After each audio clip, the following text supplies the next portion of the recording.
Now, what has to be the most controversial document ever to have arisen in the 20th century is known as the Protocols of the Learned Elders of Zion. This particular document has caused so much controversy. It's caused people to just lie, to create rumors, to just pull their hairs out about.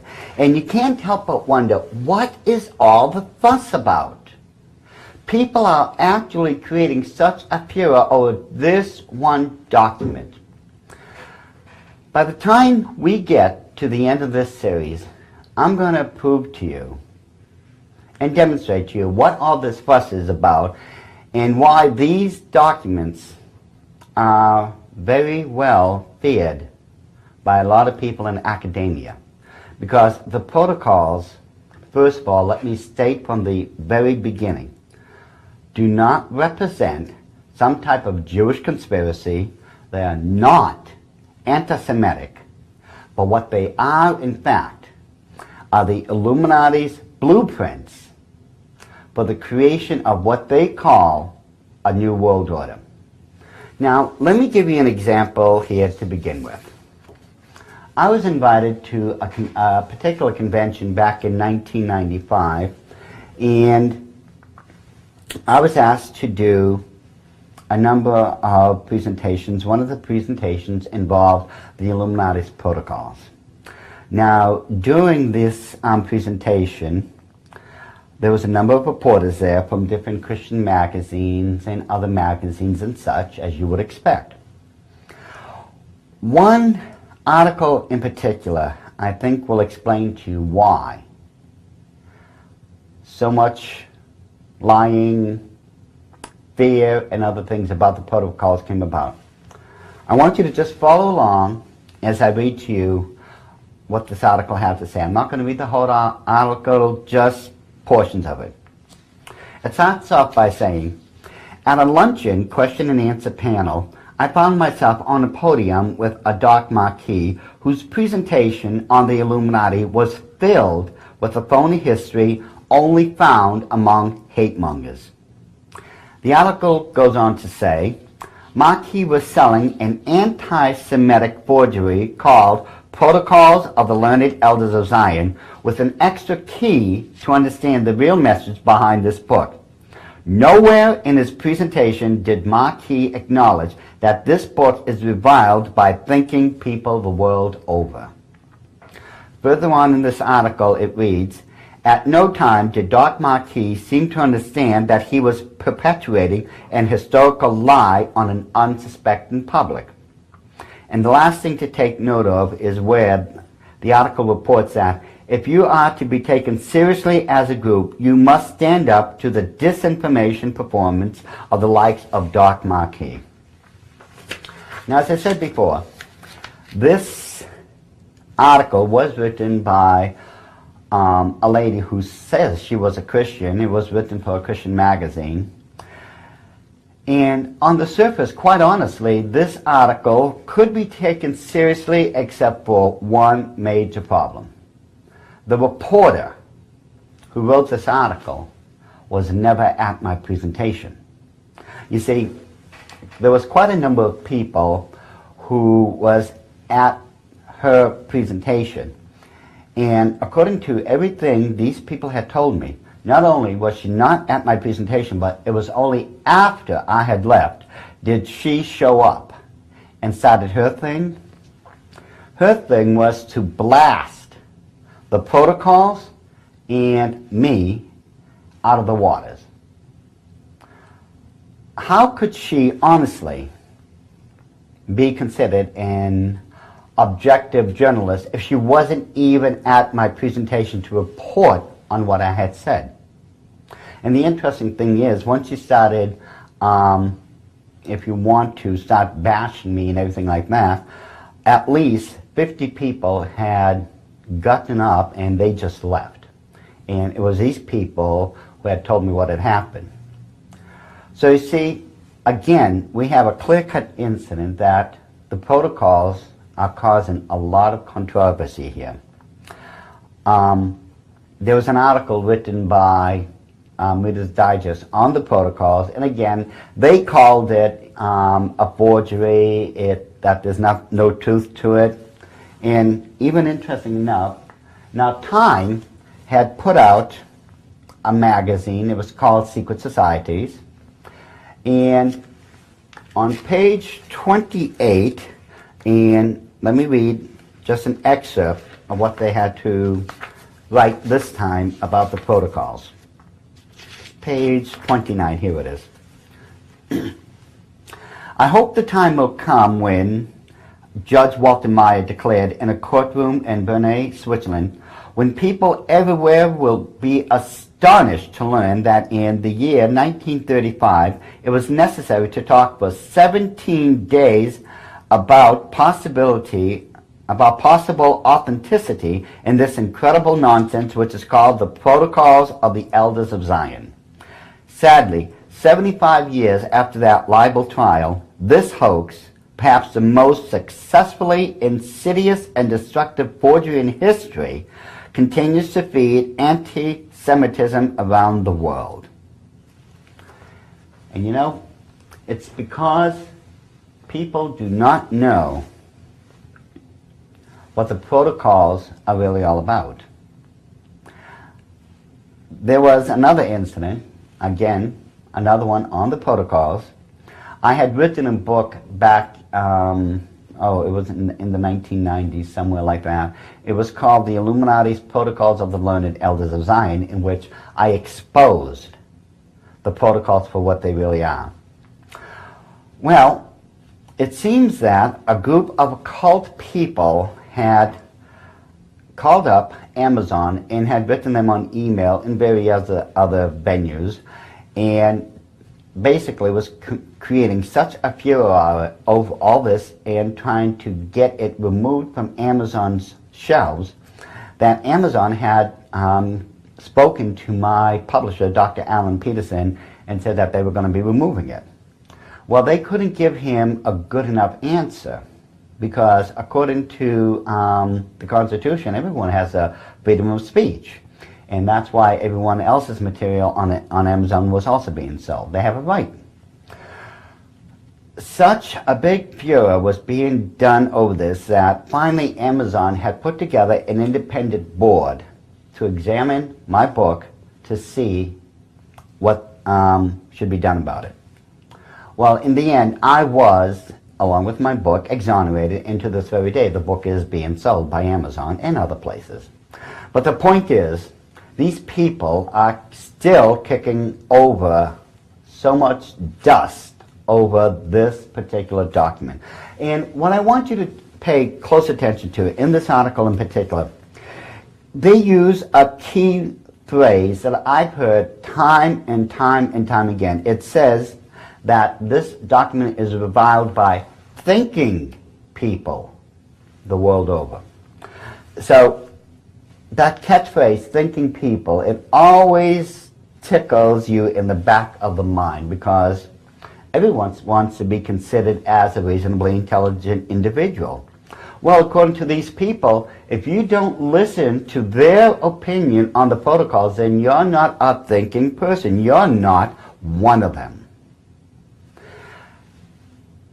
In order to understand the protocols for what they really are, what we are going to have to do is going to have to go back way, way back in history, further before the protocols was even considered, back into an event we will find in the Holy Scriptures.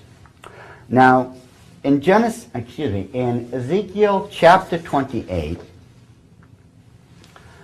picking it up in verse 12, it says, Thou sealest up the sum, full of wisdom and perfect in beauty.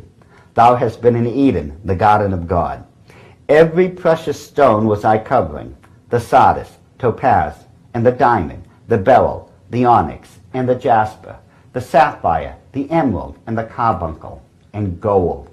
The workmanship of thy tabrets and of thy pipes was prepared in thee in the day that thou wast created. Thou art the anointed cherub that covereth, and I have set thee so.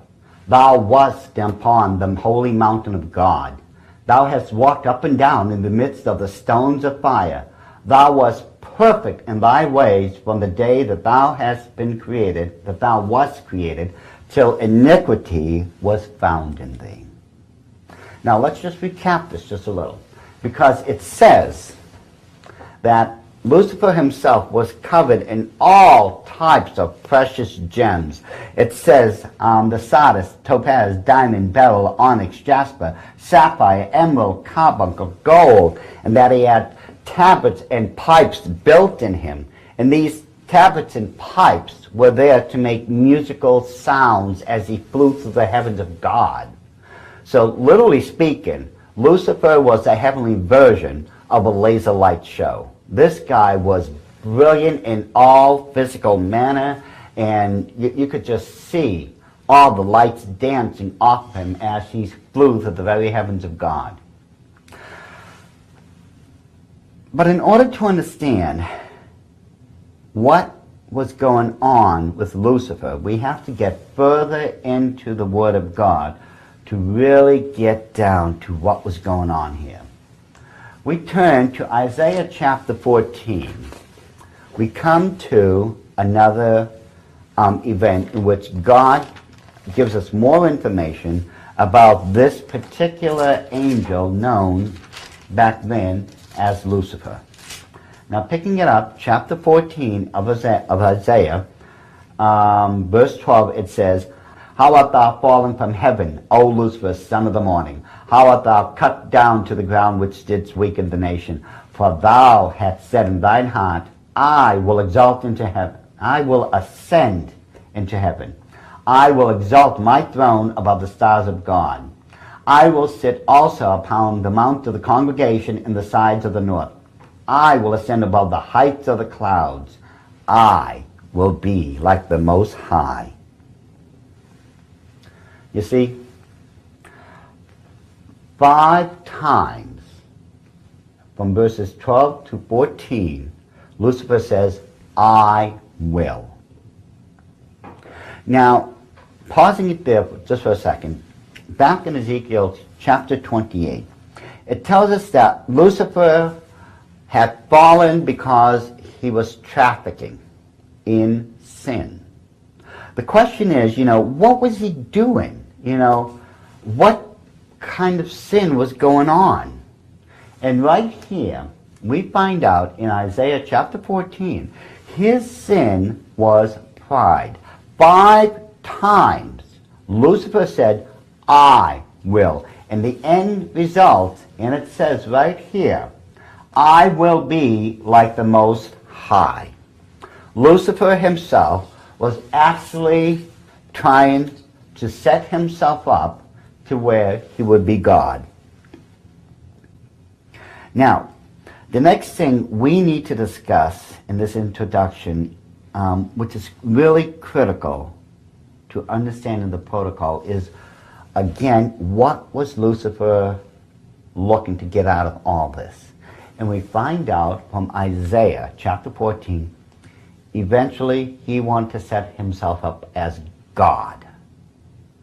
Now, at that point, once he had sinned, God had literally ordered Michael and the rest of the angelic realm to cast them out of his presence forever. Once the war is over, God could have just let it sit at that. He didn't have to explain himself to anyone. He was God. Now, in God's infinite foremight, he knew he was going to set up the Garden of Eden. He was going to put Adam and Eve there. Once Adam and Eve had done their thing in the Garden of Eden, well, Satan came along, and sure enough, they sinned. And it proves that God's judgment was a just and right one, because if he just lets this go by unchecked, they were just going to keep sinning and sinning and sinning. And the end result is, once we get to the New Testament, we found out that man's state of existence had fallen so greatly that Satan had become and, as the Bible says, the God of this world. Satan still wants to be God. He still wants to set himself up as God. And when we look at the protocols, we're going to find out, and this may seem strange right now, but we're going to find out that Satan has not changed his game plan. He still wants to be the God of this world. He wants to be the God over mankind. He wants to be God over all creation. Hence, the creation of the protocols. And what we're going to do, we're going to get into the protocols now. We're going to find out if they're forgeries, if they're fantasies, or if the protocols are based on fact. And as I said before, by the time we have finished going through this entire DVD, you're going to find out for yourselves that not only are the protocols the plans for the Illuminati to create their new world order, but these plans themselves fit in perfectly with the goals of Lucifer, which he had established from the very beginning of his days, up to the great war in heaven.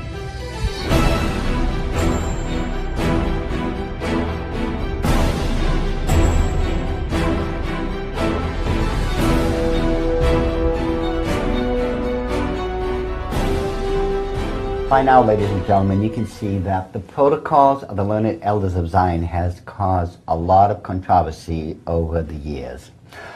What we are going to do next is we're going to examine the facts behind the creation of the protocols and systematically determine whether they are genuine or not. And by doing so, we're also going to be able to determine who really wrote them and what is the history behind the protocols themselves. Now, as I said before, it was in the 20th century that the protocols first came into light. It was a Russian Orthodox Jewish man who was known as Professor Sergei Nihilus, who was first given the protocols. Now, the protocols, interesting enough, if the stories are true, was stolen by a cleaning lady in one of her clients' home, a very wealthy mason at the time. She saw the documents and, yeah, she stole them. She handed them over to Professor Sergei Nihilus, who was so shocked by what he had read, and this was back in 1900, that he had just kept them under lock and key for 4 years before in 1905 he finally decided something has to be done, and he had them printed. Now in 1917 they were going to go through a second edition, except the problem was the Russian Revolution had broken out. Now it would be Kerensky himself, who was, I believe, the head of the secret police for Russia at the time, that saw to it that not only was the publishing house burnt down for publishing the protocols, he also made sure that anyone who was caught with a copy of the protocols on themselves or in their homes, they would be shot on sight, no questions asked. And because of what Sergei Nihilus had done, he had him arrested, imprisoned, and tortured. He was later exiled and died in Vladimir back in January 13th, 1929. Kerensky did not want the truth of what was inside the protocols to be found out by anyone, because he himself knew what the protocols generally represented. Now, at the same time, there was a Russian correspondence from England, from His Majesty's Court, that was reporting on the events of the Russian Revolution. That man was Victor Marsden. He was, as I said, the Russian correspondent to the Morning Post of London. He himself could read, write, and speak Russian fluently. As a matter of fact, he married a Russian lady.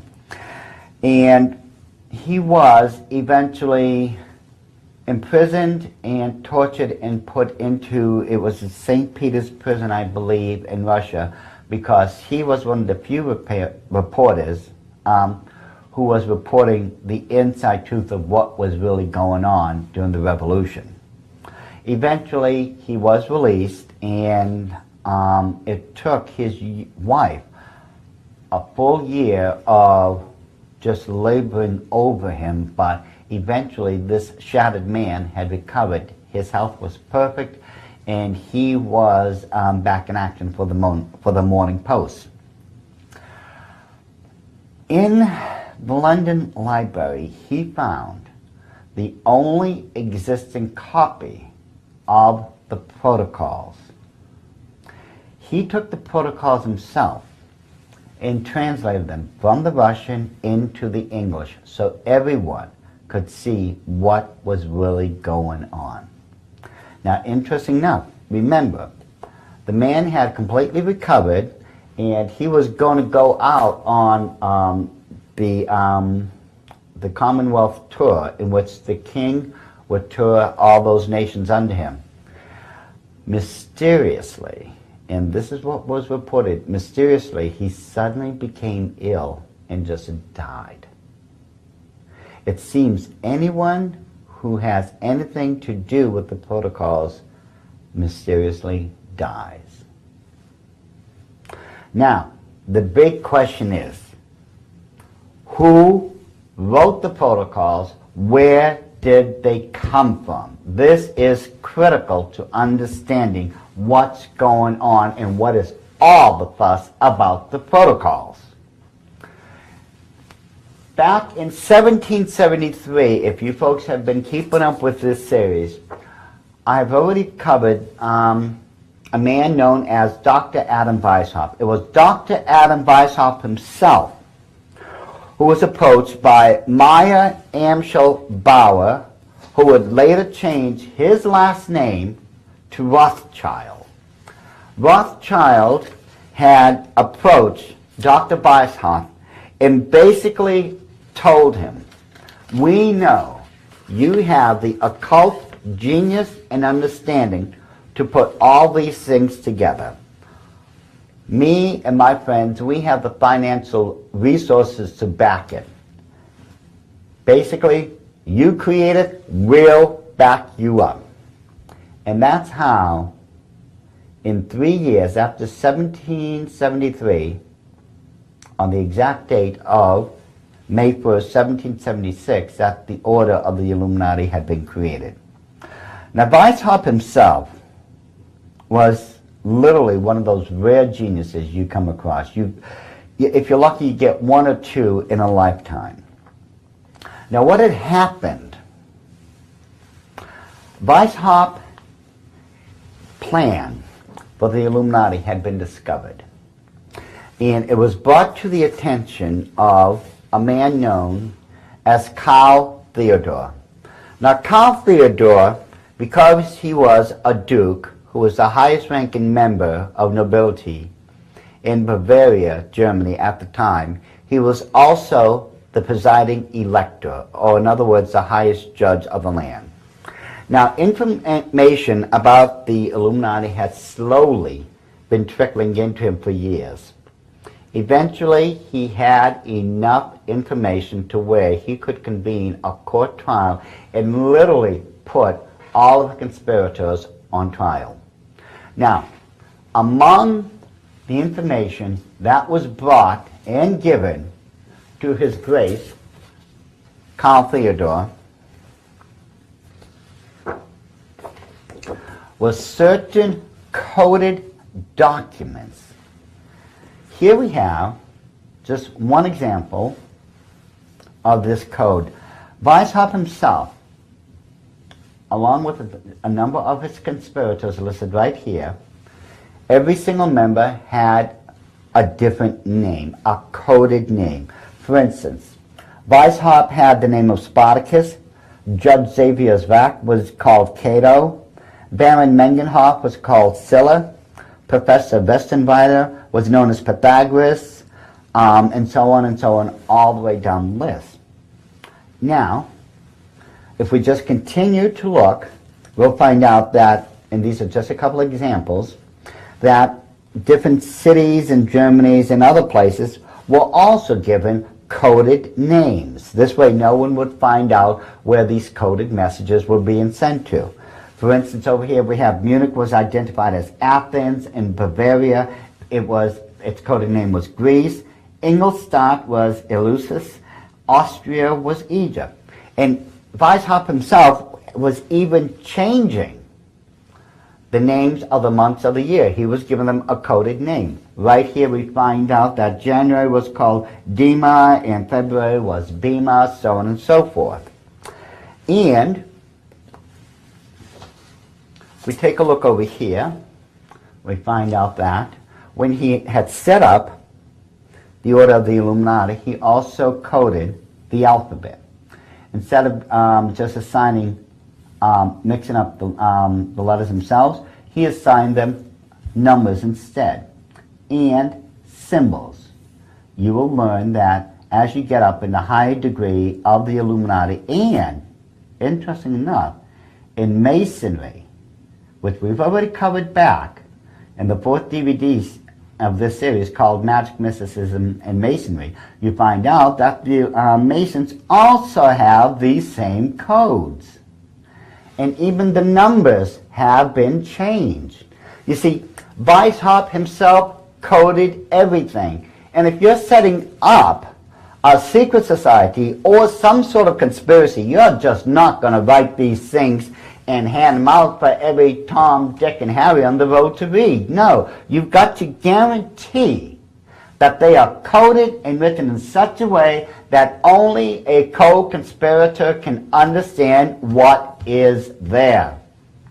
And this is what Weishaupt had done. He had coded everything.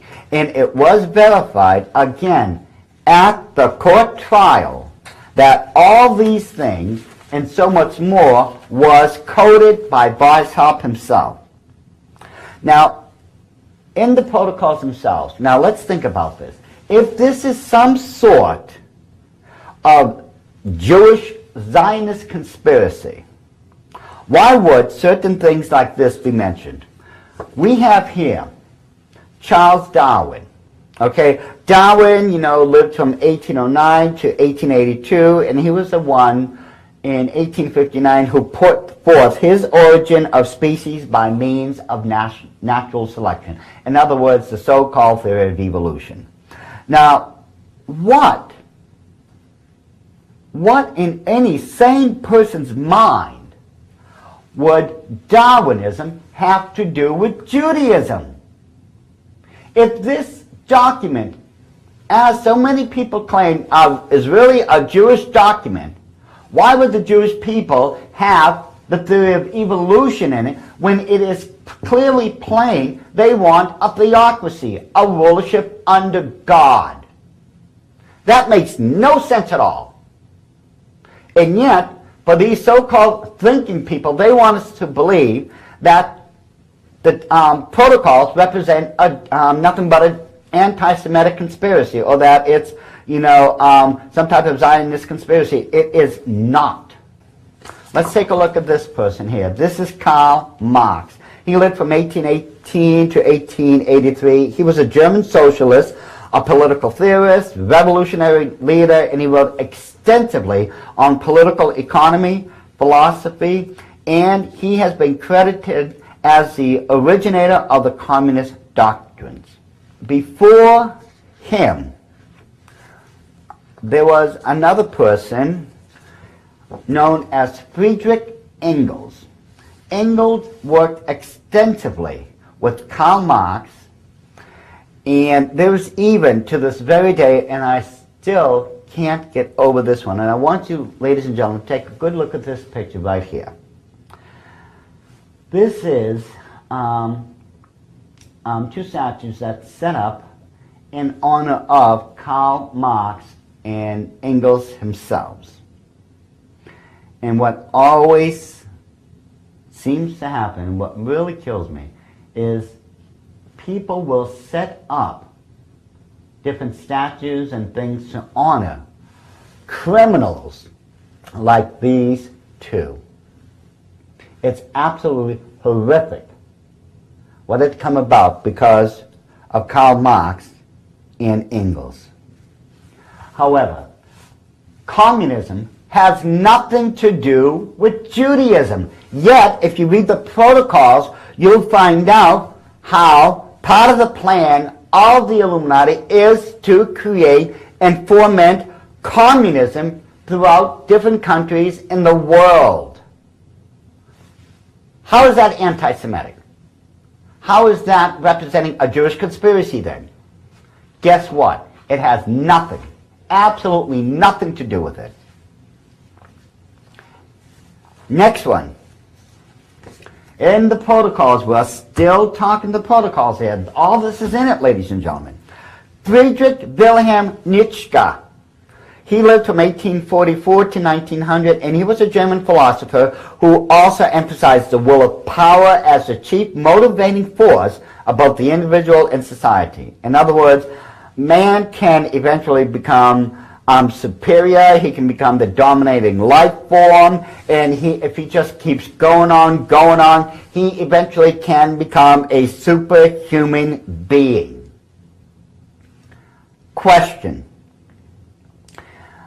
What does becoming a superhuman being, and this is just a philosophical perspective now from Nietzsche, he was the one that also coined the phrase, whatever doesn't destroy me makes me stronger. What has Nietzscheism, as it's known as, have to do with Judaism? Nothing. Again, the protocols cannot be part of some type of Jewish Zionist conspiracy because of what is written about Nietzscheism. A human being becoming superior to everyone else, or a superior Superman, is part of the philosophy of the Illuminati, yes, but not part of the belief system of Judaism. Again, there is no way this can be part of a Jewish Zionist conspiracy because it's something else. Communism denies the existence of God. Communism believes in the distribution of the wealth and equally the food and everything else to everyone in that area wherever communism is. You know, it sounds great on the blackboard, ladies and gentlemen, but let's face it, it's never worked in actuality. Nietzscheism, again, believes that man can become a superhuman being, and that as a result, these superhuman beings actually can go on to become a god in and of themselves. Darwinism, again, the theory of evolution, where things just happen. We came from some type of chemical goo and eventually just evolved to where we are now. And what I think that's really funny about all that is, to this very day, it's still just referred to as the theory of evolution. Not the fact, but the theory of evolution.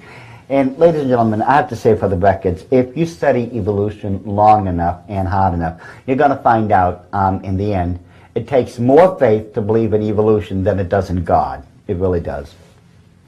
So, when we look at all these different systems, communism, there's Marxism, we have Nietzscheism, there's also socialism, there's fascism, all these different things, if you read the protocols from beginning to end, you will find in them. And not one of those belief systems has anything to do with Judaism.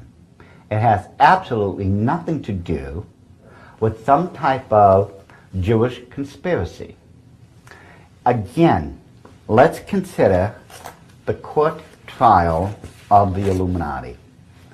Weishaupt, along with Baron Adolf von Koenig, Westenweider, and so many others, they were put on trial. All the evidence was brought forth all the coded documents were put before Carl Theodore, all these things had been revealed back then, along with all the information that Weishaupt himself had penned on the protocols. Now the protocols, like any other systematic document, has been added to over the decades. More details, more plans were put into it and added. And among other things, this is what we're going to be looking at. During the court trial, it was proven that those collective pieces that we refer to now as the Protocols of the Learned Elders of Zion, they were in fact the coded minutes of the meetings of the organization of the Illuminati and their future plans for the creation of a new world order and how they were going to take over the monarchies of all of Europe. And it was during this same court trial that the plans of the Illuminati had been discovered. Now, Weishaupt himself was forced to retire and left Germany. His co-conspirators had also left, and a number of them was also imprisoned. So the protocols, along with the Illuminati, had gone underground. No one had heard about the protocols at all for more than 100 years until they fell into the hands of Professor Sergei Nihilus, that Russian Orthodox priest we had spoken about previously. At that point, when he recognized what these plans engendered, that, if you remember, he had them published. And for the first time, these collective documents, if you would, were given a title.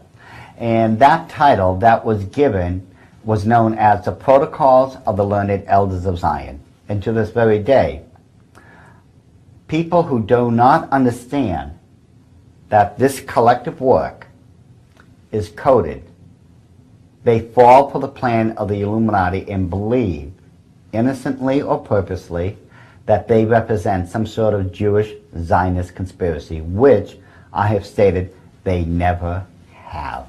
And one last piece of evidence we need to look at when it comes to the protocols is the Word of God Himself.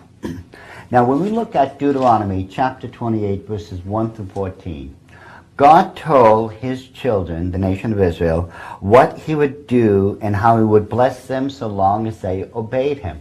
Follow what I'm telling you to do, and all these blessings and such will be upon you.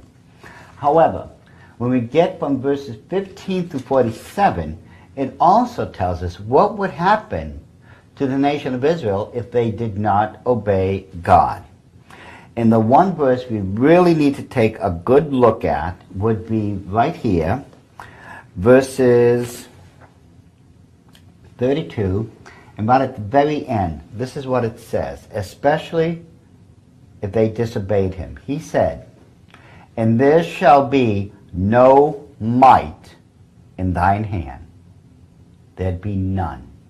God would break them and punish them for their sins in such a way that they would have absolute no power, no authority, no might, nothing in their hands. So then, how could, if we go by the Word of God now, the protocols of the learned elders of Zion represent some type of Jewish conspiracy? How could that be if God said He would not allow them to have any might in their hands? And when we consider that it's only in the last 50-something years that Israel has become a sovereign nation, and it's only been in the last 50-something years, how could the protocols represent a Jewish Zionist conspiracy, since the protocols came before that and God Himself said, "I will make sure you have no might in your hands"? They wouldn't be able to do a thing. They couldn't.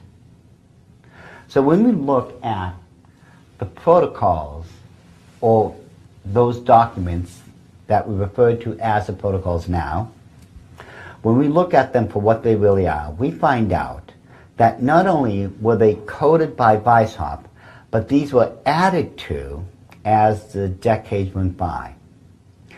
Now, further evidence of this we're going to get into in part 2. We're going to see if what the protocols claim,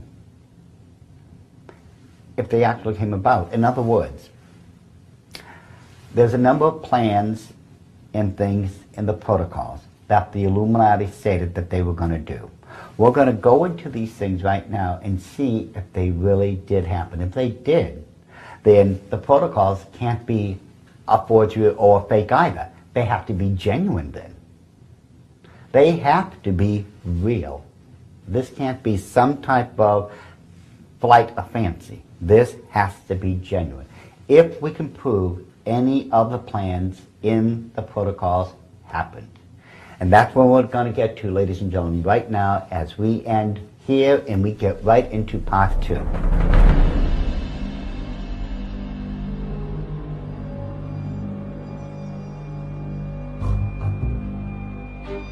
It was a dark and cold evening that night back in February of 1785 when a lone courier was carrying documents that had been sewn into the jacket he had been wearing.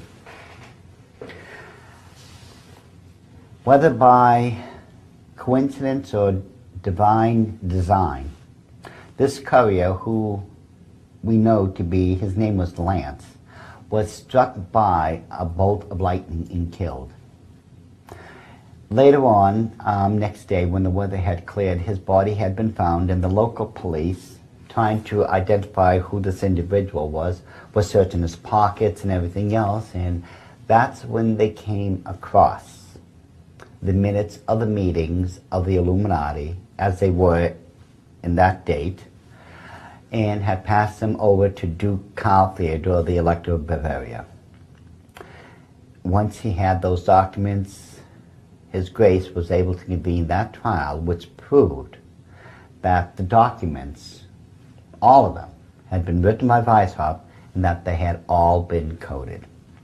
Now, what I'd like to show you right now, ladies and gentlemen, are the codes to understanding what we now call the Protocols of the Learned Elders of Zion. We start at the top. It says Adjutor. Now, whenever you're reading through the protocols themselves, you have to understand Adjutor is a word that is used in reference to all the agents of the Illuminati, those people, those puppets working for them. That's what Adjutor means. The next one is political.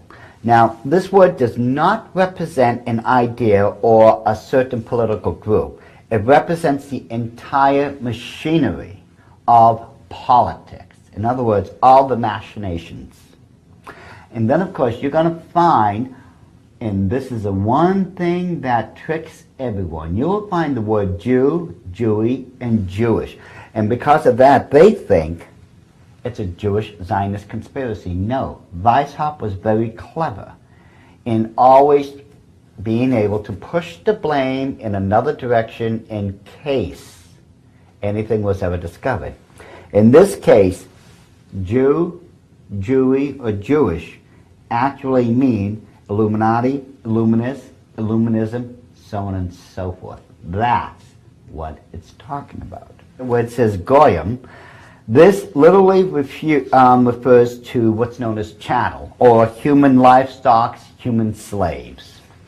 And the last one you need to look at is Zion. Now, this is not referring to a Zionist revolutionary movement. No, this is referring to Zion as a place. Okay? Now, we're going to be referring back and forth to this code as we go throughout this presentation. But for now, let's look at those events that led up to the Great French Revolution and see what it has in common with the Illuminati's goals and the protocols. Now, for those of you who studied this in high school, You might have taken some European history course or something. We find out that it was King Louis the 16th, along with his wife, Queen Marie Antoinette, who supposedly were very harsh and mean rulers. They were so cruel, they were so busy spending money on themselves that they just literally let the people of France starve to death. So accordingly, in response to all this terror and mean things that they were doing, the peasantry had started an insurrection. They revolted against the king and queen, and they stormed the Bastille. This is, of course, what you were told in history, but this is not necessarily the whole truth of what had gone on. You see, if you read the protocols, it says that the first monarchy that the Illuminati would destroy would be France. And interesting enough, Duke Karl Theodore, remember, he was the one that presided over the Illuminati trial.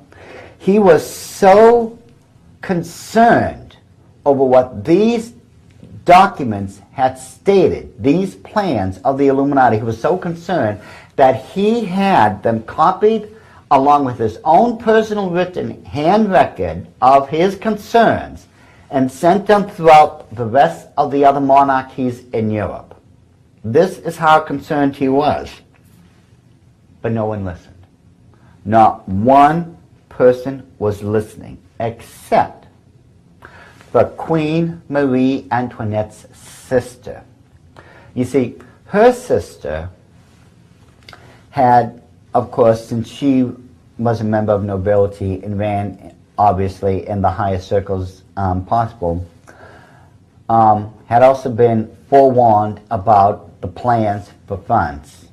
She had written back to her sister, Marie Antoinette, and told her of her concern over what the Illuminati's plans were, that they were using French Masonic lodges, and this is in the letters now, that the Illuminati was operating through the Masonic lodges in France to foment this war and revolution in France and to overthrow King Louis the 16th and Marie Antoinette. Her sister, Marie Antoinette, paid little heed and really didn't take the warning seriously. She just basically said, well, I don't think that the situation is as problematic as you make it. I don't think that these plans are really all that they claim to be. Unfortunately for King Louis XIV and his wife, Queen Marie Antoinette, they were so wrong and it cost them their lives because first of all, the Bastille had been jumped upon, ransacked and everything. And what was really interesting about this, according to the propaganda going on, that there was hundreds and hundreds of innocent peasants and poor people in the Bastille, and the truth of the matter is there was only 3 or 4 people in the Bastille. That's all that were there. And even then, these weren't long-term people. They were just there for a couple of days and they were going to be released. So that in itself tells me, wait a second, how could these be harsh and cruel rulers if, the prisons that they had established were all but empty? And again, if we go by the protocols now, it calls for the monarchy to be brought down. Now, question, what would any of that have to do with Judaism? What would that have to do with, setting up, a political place, a nation for Israel to live upon? They wanted to go back to their homeland. They certainly weren't interested in France. So again, if we look at the protocols and the codes for what they really are, this can't be some sort of Jewish conspiracy. It has to be Illuminati, because the goals of the Illuminati, in order to create their new world order, if we go by Weishaupt's original plans, he called for the abolition of all ordered governments. He had to get rid of all the monarchies in Europe, and we'll get into this further along. History records how wrong Queen Marie Antoinette was in the matter of the French Revolution. There was an infamous man of historical note known as Count Cagliostro. Now, he was also known in history as Giuseppe Balsamo or Joseph Balsamo, so if you see those names, remember, it is still the same one person, Count Cagliostro. Now, he was a man who was hated by very, very many people. I mean, the greatest lover of all the ages, Casanova, was bitterly jealous of him. Catherine the Great, the Empress of Russia, wanted to personally strangle him. Johann von Goethe, the most revered of all of Germany's writers, was almost driven mad because of his hatred for Cagliostro. King Louis XVI of France wanted him persecuted as a dangerous revolutionary once he found out of his plans. And Queen Marie Antoinette wanted to throw him into the Bastille for life because she found out it was him that set her up for what's become historically known as the Diamond Necklace Affair. And Pope Pius VI accused him of threatening to destroy the Catholic Church. So you see, we have a lot of very powerful, very high-placed and high-ranked people who just wanted to get rid of this person because of all the intrigues and troubles he was causing. Now, here we find that Cagliostro was not only just a member of Freemasonry, but he was also credited with creating the Egyptian rite of Freemasonry, and this is a representation of that. Now, what's even more interesting, he was also a member of the Illuminati. You see, it was on December 27, 1789, that he was arrested and imprisoned in Castel St. Angelo prison. Now, during his trial, it was revealed that he was not only a Freemason, but also an Illuminist. Count Cagliostro had said at his trial, and this was back, when they had arrested him, that in 1783, he was initiated into the Illuminati and shown a book which said Illuminism was a conspiracy directed against thrones and altars, and that the first blows were to attain France. And he would know because he was directly involved, if you remember, in the Diamond Necklace Affair. And he himself, he knew about, this French Revolution ahead of time because he was passed what were to be eventually called the protocols, but what were the minutes of the meetings at the time. And he was shown the plans. And the French Revolution happened exactly as the Illuminati had showed him, and exactly as he himself became involved in. Now, after his trial, Cagliostro was sentenced to death for his involvement in everything. But it was Pope Pius VI who commuted that sentence and had him sentenced to life instead at the Castel Sant' Angelo. Now, he did attempt to break out of prison once or twice from there, and eventually he was sent to the fortress of San Leo, and he died shortly thereafter. Now, another person who had known about what was going on at the French Revolution at the time would have been Alexander Hamilton, who was the Secretary of the Treasury. He said that Thomas Jefferson helped to foment the French Revolution. And for those of you who's kept up with this DVD series, I had already mentioned that Thomas Jefferson was a member of the Illuminati and that he had a hand in all of these things. Now, there's another person who was known as Alois Hoffmann, who was the editor of the Vienna Journal. He had this to say about the French Revolution when he wrote, "I shall never cease to repeat that the French Revolution has come from Masonry and the Illuminati." Now, these three examples, which was just given, were given about individuals who lived during the time of the French Revolution. And the one thing that solidifies all these testimonies together for me are the protocols. Now, let me show you something, and I want you folks to follow along right here. In the protocols themselves, it says, and I quote, "Remember the French Revolution, to which it was we who gave the name of Great.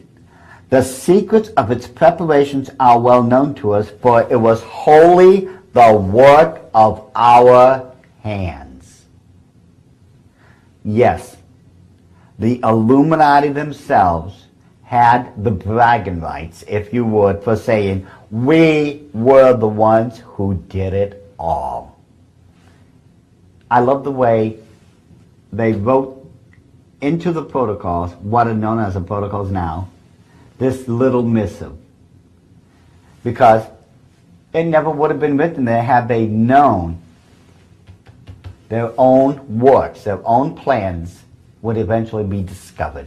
And it was also Adolf Hitler who would eventually say that his Nazi movement was the exact counterpart of the French Revolution. In other words, his plans came from the Illuminati's plans, from the protocols, which he himself admitted to, on how he created Nazism. And the interesting thing is, of course, when you read in the protocols, you're going to find out how they had planned on the creation of Nazism. You see, it wasn't Hitler who came up with the term Nazism. It was the Illuminati. It was already written in their plans. Hitler was simply following the plans of his masters as they had laid them out in the protocols. Now, during the French Revolution, the big battle cry was liberty, equality, fraternity. This is a historical fact. We can't argue that. This is written in I don't know how many different books that deal with the French Revolution. Liberty, equality, fraternity. Question is, where did this expression come from? Was this just something of the people, or was there something more to it? Because right here, from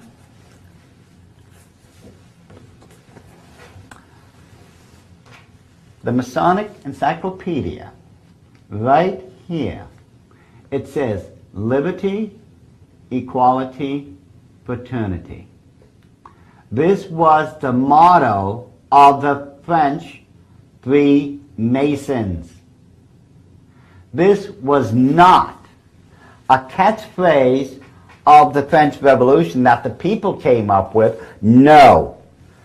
Because of the Masonic involvement and key players who are high-ranking Freemasons at that time, they were the ones who started the program of using this motto and spreading it to the people so it would be used as a catchphrase.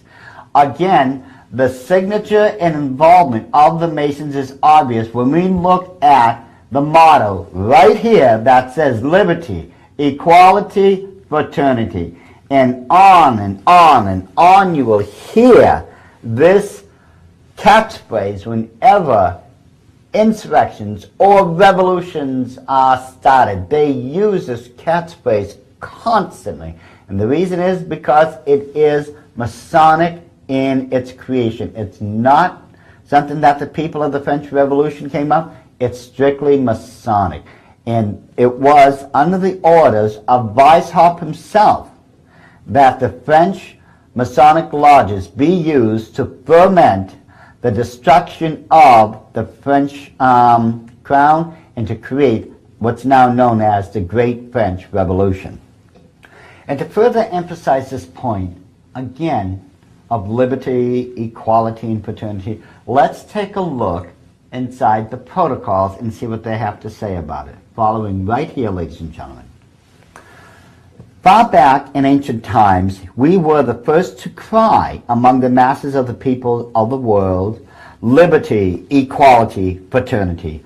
Words many times repeated since those days by stupid poll parrots who from all sides round flew down upon these baits and with them carried away the well-being of the world, true freedom of the individual, formerly so well guarded against the pressure of the mob. So as you can see, ladies and gentlemen, the phrase liberty, equality, and fraternity is not a creation either of the French Freemasons, but were used as a catchphrase for the French Revolution. In their own writing, again, the Illuminati clearly points out they were the ones who came up with this expression. I think by now we've shown enough, at least with the French Revolution, to prove that what was written in the minutes of the meetings of the Illuminati, historically speaking, had happened exactly as they had planned. They themselves claimed that they had planned for the French Revolution, that they had fomented all the works, and that they themselves now claimed that they were the ones who came up with the expression liberty, equality, fraternity, and in the end they themselves stated that they were the ones who created the Great French Revolution.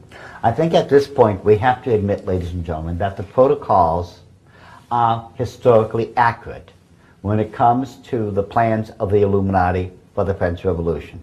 Now we're going to get further along into the plans of the Illuminati and see if history agrees with them, and to see if the plans of the Illuminati for their New World Order, if those plans have come true or not. And by comparison to the protocols, I think the answers and the results are really going to truly amaze you.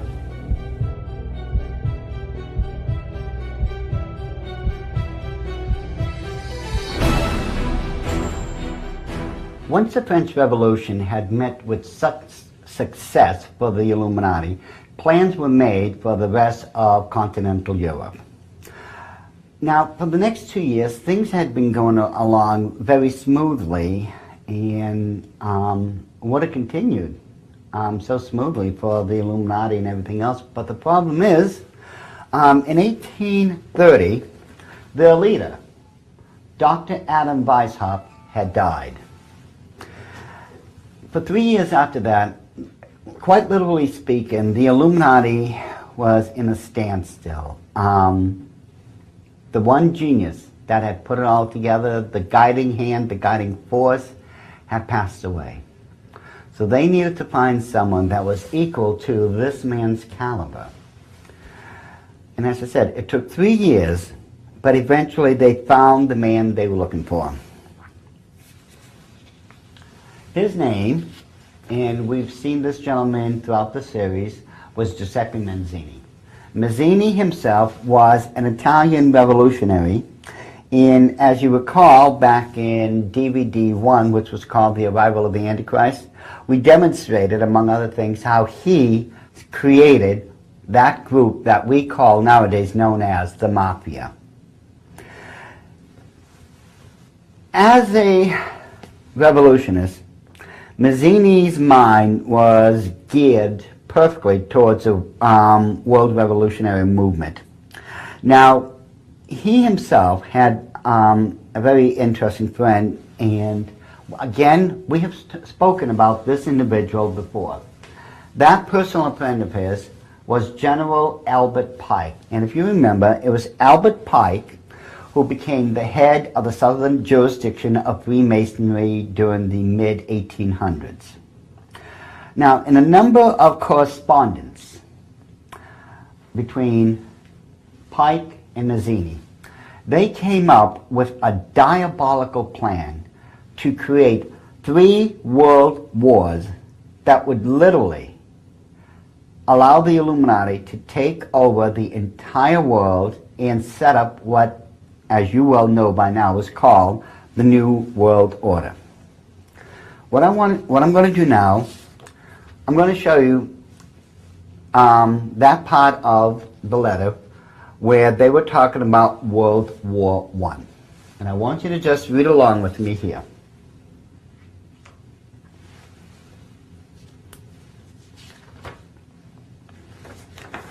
Now, according to Mazzini and Pike's correspondence, this is what they said about World War I. And tell me if this doesn't sound very familiar to you.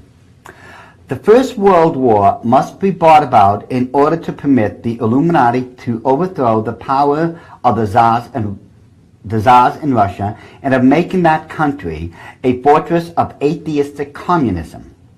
The divergence caused by the agenter, if you remember, that is a coded Illuminati word that's used in the protocols now, which means agents. The divergence caused by the agents of the Illuminati between the British and the Germanic empires will be used to foment this war. At the end of the war, communism will be built and used in order to destroy the other governments and in order to weaken the religions. Okay? Let's face it. It happened exactly as it's stated right here, that World War I would be started because of a disagreement between the German nation and England. And that the end result would be communism would be set up in other countries that would strengthen them while at the same time weakening religions. History proves this had happened. Now, World War II, according to the plans, and I'll ask you to read along with this, and here is what the plans for World War II has to say. The Second World War must be fomented by taking advantage of the differences between the fascists and the political Zionists. This war must be brought about so that Nazism is destroyed and that the political Zionism be strong enough to institute a sovereign state of Israel and Palestine. During the Second World War, international communism must become strong enough in order to balance Christendom, which would be then restrained and held in check until the time when we would need it for the final social cataclysm. Now, let's look at this carefully. First of all, notice how they said that they're going to pit fascism against political Zionism, okay? Political Zionism started back in the late 1800s and fascism around the same time. Now what's interesting is where it says, among other things, they're going to, of course, bring about something known as Nazism. Now, when Pike and Mazzini were writing these letters back and forth, if you study the protocols, you'll find out that the word Nazism and what they believe in are in the protocols. Yet, this had not been known by anyone other than the Illuminati until the 1830s, specifically 1933, when Adolf Hitler was coming to power. See, they had already made these plans. These were planned well ahead of time, but something was stopping them from coming about when these letters were first being passed back and forth in the 1870s. I will get into that in a couple minutes. For now, this is what, as I was saying, the plans for World War II was about. And isn't it interesting how, among other things, they wanted, and how could this have happened? How could they have guaranteed that Israel would become a state, a sovereign state? How could they know and plan to such a precise way that this was going to happen? Now, in DVD 6, which is called The Illuminati is Fulfilling Bible Prophecy, I'm going to reveal something so shocking that most people at first probably will not believe it. And it does involve why Israel went back to the Palestine area. How could they just move in and be guaranteed a home? Some great political force was working behind the scenes that was going to guarantee this. But as I said, we will get into this on DVD 6. Now, what were the plans for World War III?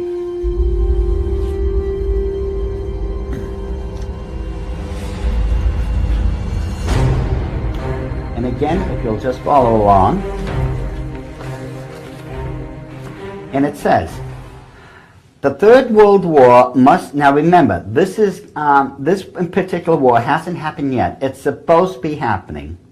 And I want you to tell me if some, if not a great majority of this, doesn't sound familiar.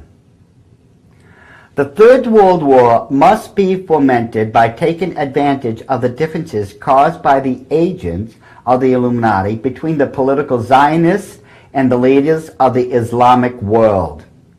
The war must be conducted in such a way that Islam, or the modern Muslim Arabic world, and political Zionism, the state of Israel, mutually destroy each other.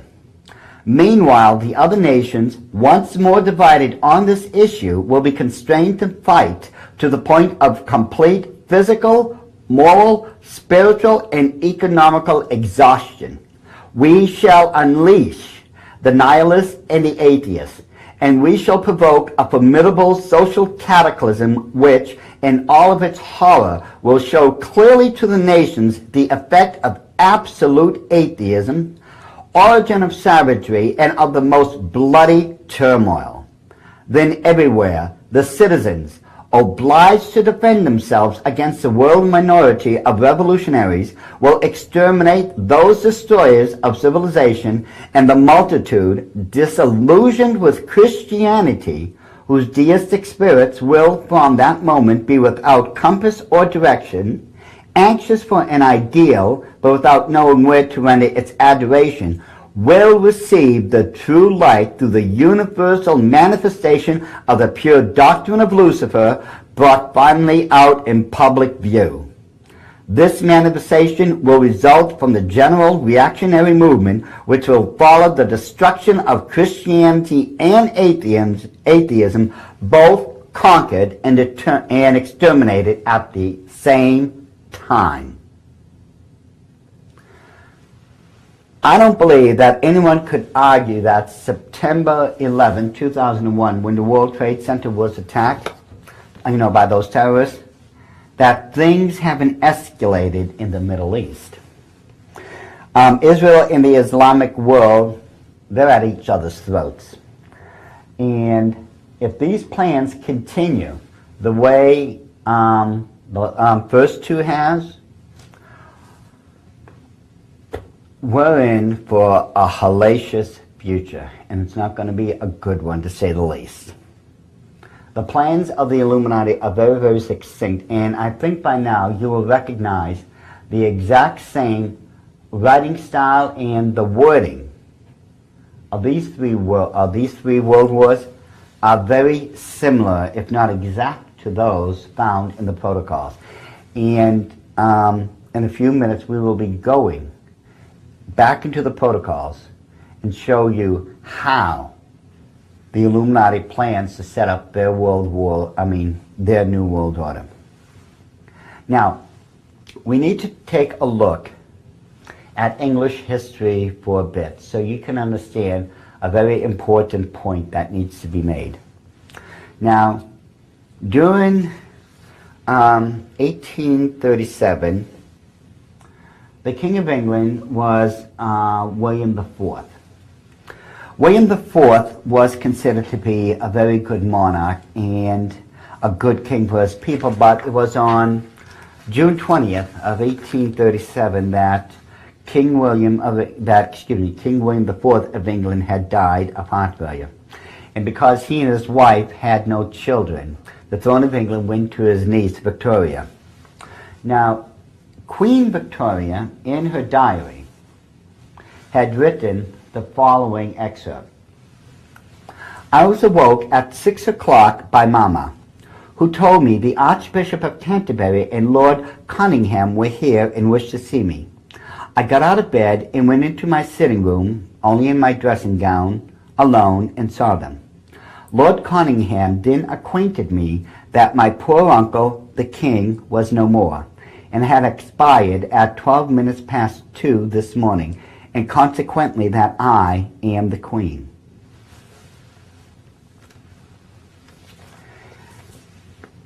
It was about a year later, and this is the 1838 newspaper, in which it proclaimed that Queen Victoria had ascended the throne and had gone through the coronation ceremony, which made her the new Queen of England. Great Britain would be ruled by this lady for 63 years and 7 months before she would die of a cerebral hemorrhage in her sleep. And that would have been back in 1901, January 22nd is when she had died. Now, England literally was in a state of shock. It literally seemed impossible that such a proud and noble heart could suddenly stop. Most people, if you're from England, will usually see 2, sometimes, if you're very fortunate, 3 coronations. When Queen Victoria had ruled, most people are alive. This was the only person they knew that had ever been on the throne. One monarch, Queen Victoria, and that was it. But as we were saying, it was in 1901 that Queen Victoria had passed away in her sleep. And it was her son who would become Edward, or King Edward the Seventh, who would take over the throne of England.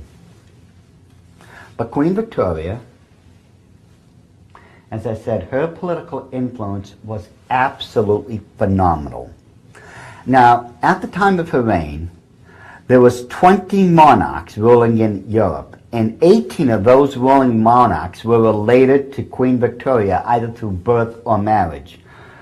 Her Majesty had made most of the arrangements of her relatives, and the empire at that time was absolutely immense.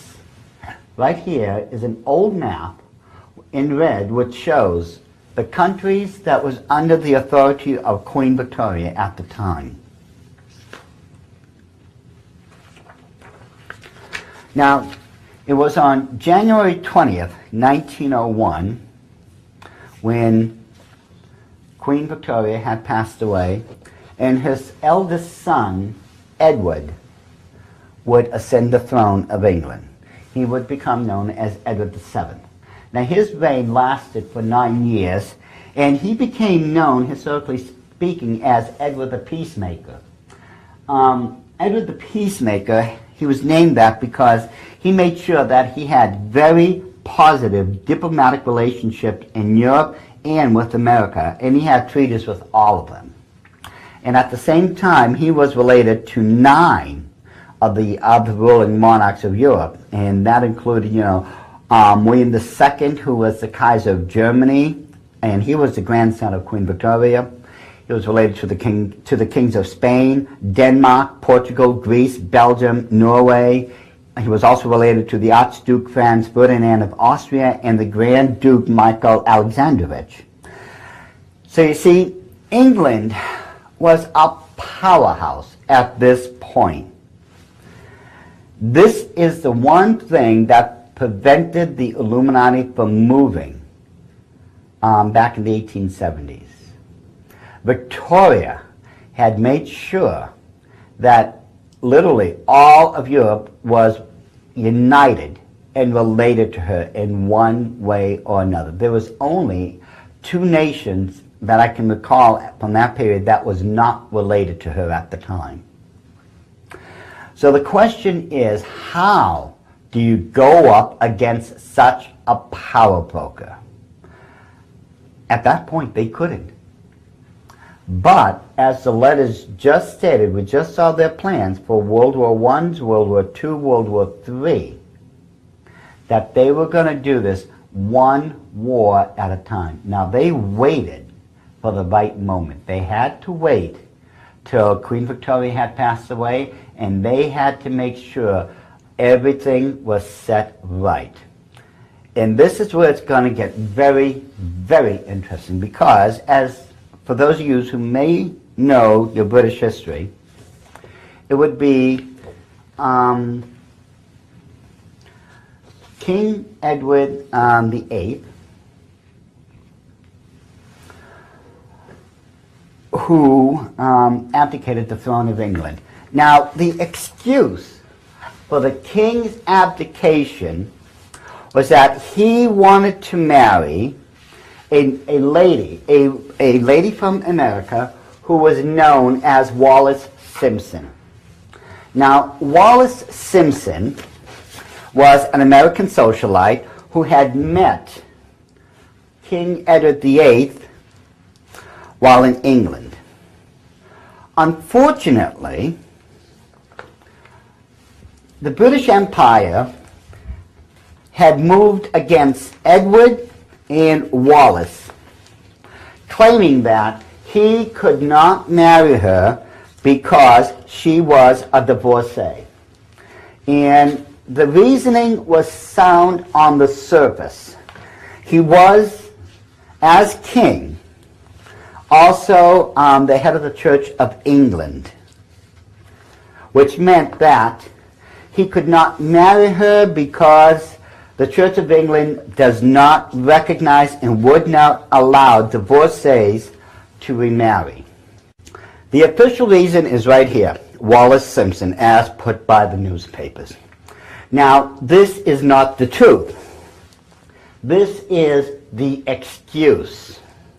You see, if you study and take a look at the life of King Edward VIII closely enough, especially after he abdicated the throne to supposedly marry Wallis Simpson, you will find out Edward himself was an ardent admirer of Hitler, and he himself was a fascist. His political views was that of fascism, and the British government was afraid that if they allowed him to take the throne of England, they would have a fascist nation. Now, the proof of this lies in, among other things, his war record. Remember, World War I was fomented to cause German and American and English treaties and ties to be severed. World War II came about for a number of other reasons, but at the same time, it has been proven and documented, not just in English records, but also in German records, that, among other things, who would have been the future King of England had been passing to the German secret government documents and information. This is known as being a traitor to your own nation. This is what he was doing. He was giving out military secrets, plans, and one particular event I remember off the top of my head was when the Nazis were invading Paris. If it wasn't for the information he had passed to them, it never would have happened. But because he was passing those secrets, Hitler jumped on the opportunity and attacked Paris and took over France. There's a lot of very bad history involving this man who would have become the King of England. This is what history definitely proved to be, the saving grace, if you would, of England, that this man did not become the king, because I have a feeling, had he become the King of England, we would have right now a Nazi state instead of a free England, as it is. Interesting enough, I like the way, even in his abdication address, how he said that he was abdicating the throne because of a woman he loved. He was actually forced out of, if you would, office. They gave him no choice. He could either keep the throne or renounce it and marry Wallace. He could not have it both ways. Actually, there are a number of ways he could have done it like that. He could have still married Wallace and still remained the King of England, but the British government was too afraid of what he could do to their nation. So, literally, they railroaded him into abdicating the throne. Now, after that, it was his brother, who everyone called Bertie, who became the King of England instead. And it was along with his wife, Elizabeth, and I don't mean the present Elizabeth, I mean his wife, Elizabeth, who in 1937 would be crowned the next King of England. And one thing I really admired most about this particular king is King George VI, or as his family called him, Bertie. He was ill prepared for the job, if you would. His brother had been reared all his life to become the King of England, but King George VI was not prepared at all, and he was terrified. He was positively terrified of becoming the next King of England. As a matter of fact, so badly shaken was he when he found out his brother was going to abdicate the throne that he went to his own mother, Queen Mary, and he cried on her shoulders for almost an hour. He was that horrified, that upset over the fact he was going to become the King of England. He wasn't prepared for this job. He just wasn't. He was now going to become the actual head of the most powerful nation that's ever existed. And the thought just absolutely terrified him. Now, it was said that because of his wife, Queen Elizabeth, and she was a lovely young lady, but it was said that it was because of his wife that he was able to stand up in public, carry on his duties, and perform his role as the King of England. And knowing the Queen Mother, as well as history records and tells us of her, I have no doubt of it.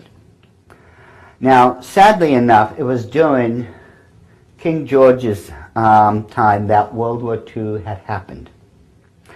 And among other things, as the plans between the Illuminati and the Masons through Albert Pike, that Israel did become a sovereign nation back in 1948.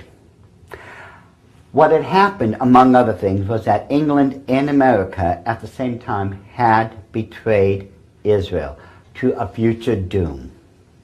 They had betrayed her. England and America was the two most powerful nations that had protected the rights of Israel and her people. But now they were going to literally hand them over to an uncertain future. And World War III, which I am convinced is going to come upon us soon, does plan once again for Israel to come under attack, and this time by one of her most ancient people, of course, those Islamic nations. The outcome of all this is at this point uncertain. But one thing I am certain of, World War I had happened exactly according to the protocols and the plans of Mazzini and Pike. World War II had happened the same way. World War III, we already see the preambles of it coming about. I am convinced World War III according to the plans of the Illuminati, are going to happen.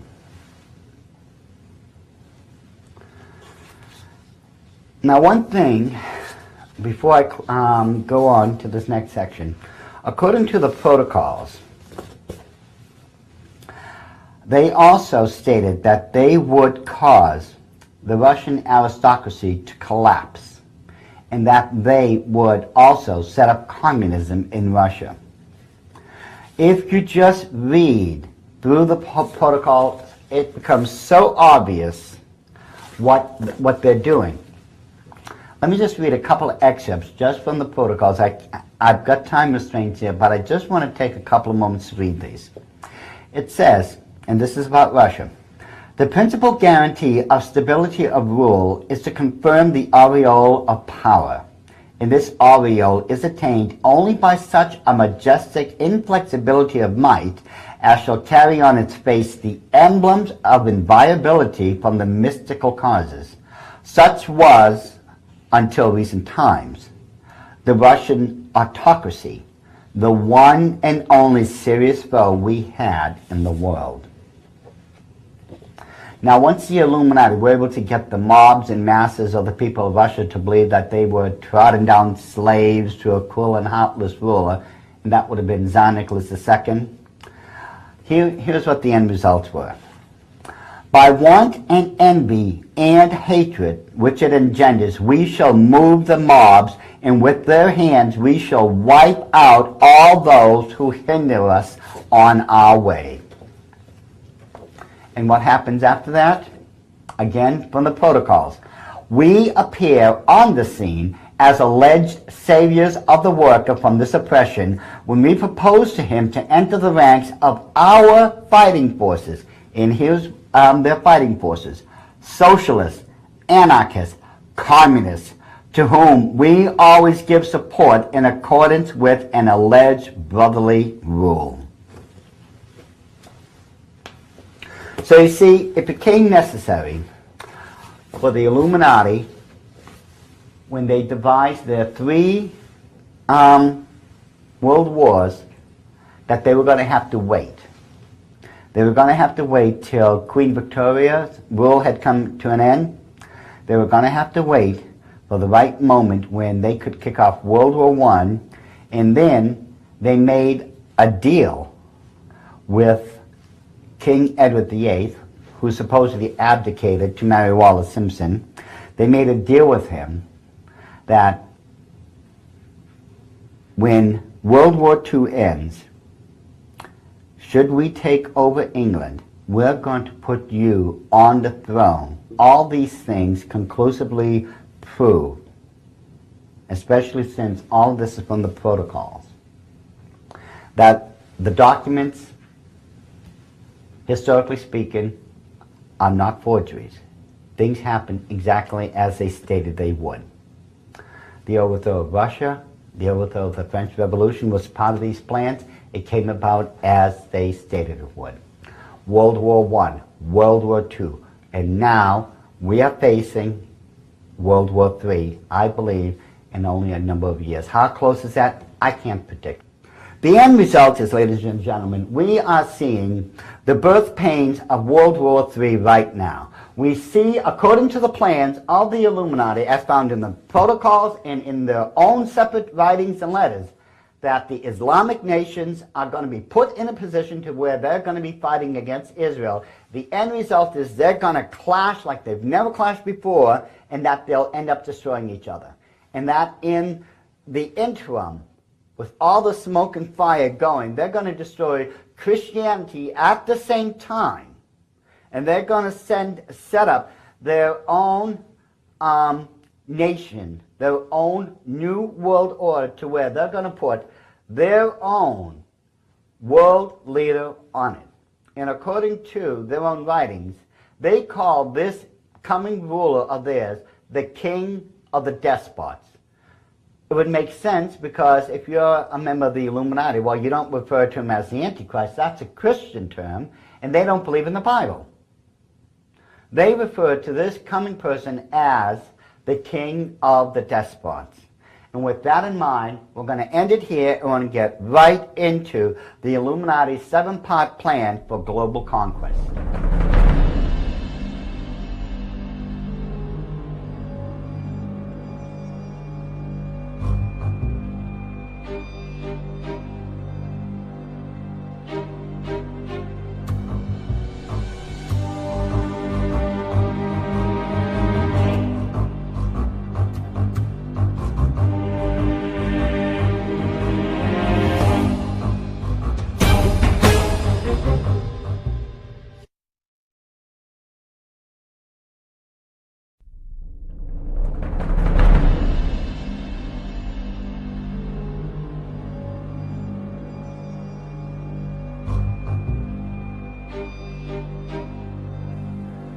According to the protocols and the writings of the Illuminati, both which came from Dr. Adam Weishaupt and has been added to over the last couple of decades and centuries, a 7-part plan was devised to create what they would call a new world order. It was Weishaupt himself now who came up with the 7-part plan, and it was he himself who came up with the term Novus Ordo Seclorum, or from the Latin, which means New World Order.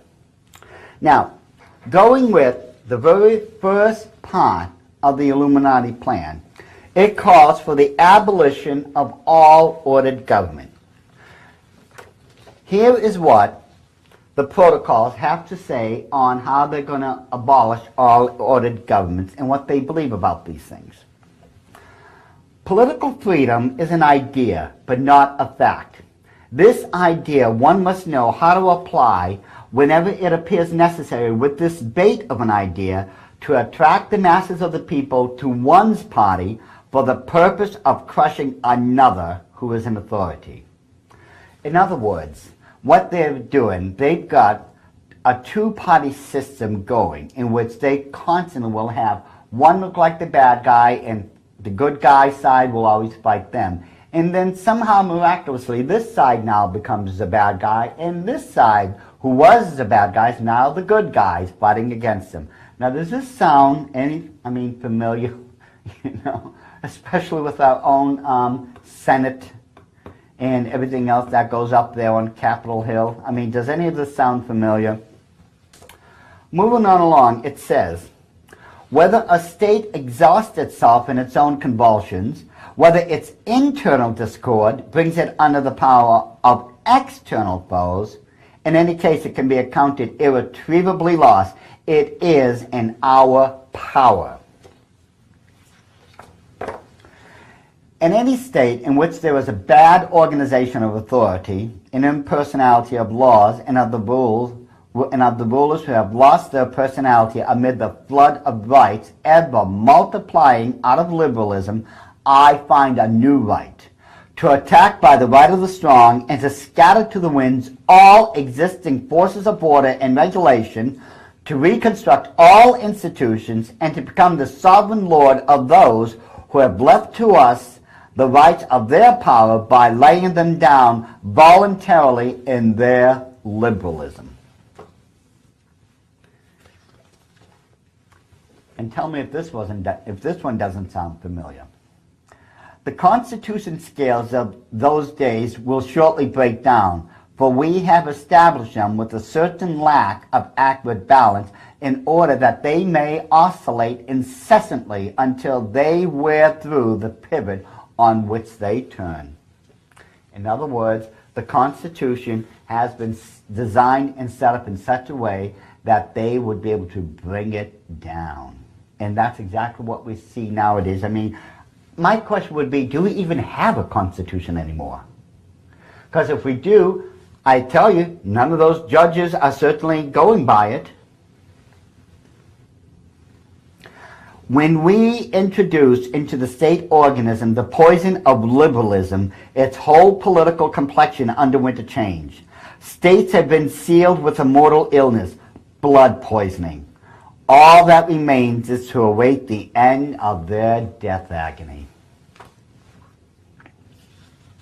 Speaking of the Antichrist, now you have to understand the Illuminati is not going to call him the Antichrist. As I stated before, they refer to him as the king of the despots. Now, speaking of this man, he will have the right, and just like the presidents, mind you, he will have the right to propose temporary laws and even new departures in the government constitutional working, the pretext both for the one and the other being the requirements for the supreme welfare of the states. In other words, they're doing this for our own good. Okay. Here's another one that's supposed to be for our own good. Useless changes of forms of government to which we instigated the Goyim. Now remember, that's one of the coded words, which means the chattel. People like you and me who are not members of the Illuminati. Useless changes of forms of government to which we instigated the chattel when we were undermining their state structure will have so wearied the peoples by that time that they will prefer to suffer anything under us rather than run the risk of enduring again all the agitations and miseries they have gone through. And isn't that what they were also saying about that war that they would cause with Islam and Israel, that they would wear the people down to all this? And again, their own protocols state that this is what they're going to do. They're going to wear us down to such a state that we will accept peace at any price. While preaching liberalism to the chattel, we at the same time keep our own people and our agents in a state of unquestioning submission. Our power in the present tottering condition of all forms of power will be more invincible than any other because it will remain invisible until the moment when it has gained such strength that no cunning can any longer undermine it. Why do you think we call it the invisible government, ladies and gentlemen? It's right here. It always has been. But remember, according to these so-called intellectuals, all this can't possibly be correct. Yet, we see this happening all the time. This, then, is the program of the new Constitution. And I've told people in the past, I don't know how many times, the Illuminati already have a new Constitution waiting to implement when the time is right. And I don't see that too many years down the road from now. We shall make law, right, and justice, number one, in the guise of proposals to the legislative cause. 2, by decrees of the President under the guise of general regulations, of orders of the Senate, and of resolutions of the State Council in the guise of ministerial orders. And 3, and in case a suitable occasion should arise, in the form of a revolution in the state. So how do they plan to abolish all loaded government? Through party dissension, liberalism, and an imbalanced constitution. Why? So that a new constitution may replace the old one.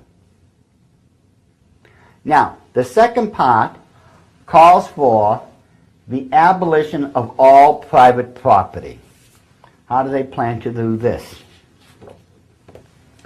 We shall create by all the secret subterranean methods open to us, and with the aid of gold, which is all in our hands, a universal economic crisis whereby we shall throw upon the streets whole mobs of workers simultaneously in all the countries of Europe. These mobs will rush delightedly to shed the blood of those whom, in the simplicity of their ignorance, they have envied from their cradles, and whose property they will then be able to loot. Folks, isn't this called a depression? Historically speaking, the greatest depression that has ever happened was the one on October 29th, 1929. Literally speaking, billions and billions and billions of dollars was lost that day. And if you notice, it stated here that they would cause it in Europe. these matters would also eventually come into America, and historically speaking, we've had 6 depressions, 6 major ones. One of the last ones, as I just stated, would have been October 29th, 1929. But let's continue. The protocols continue to go on to say, it is essential, therefore, for us, at whatever cost, to deprive them of their land. This object will be best attained by increasing the burdens upon landed property and loading lands with debts. These measures will check landholding and keep it in a state of humble and unconditional submission. You see, this is what's interesting, folks. You know, most people who have a house and maybe own a couple of acres of land on it, they actually think they own it. They think they own that piece of God's earth. That is the biggest joke I have ever heard, and it's a sad joke at that. Because the fact of the matter is, you know, if you don't pay your land taxes, your property's gone. So it can't be yours outright to begin with. It never will be yours. No matter what happens, you have to pay your land taxes every 6 months or every year. And if you don't pay it, guess who's going to come and take it? Plus, if you leave that, let's say, as an inheritance to your son or your daughter, well, guess what? The same thing's going to happen to them. It doesn't end. It becomes a vicious cycle.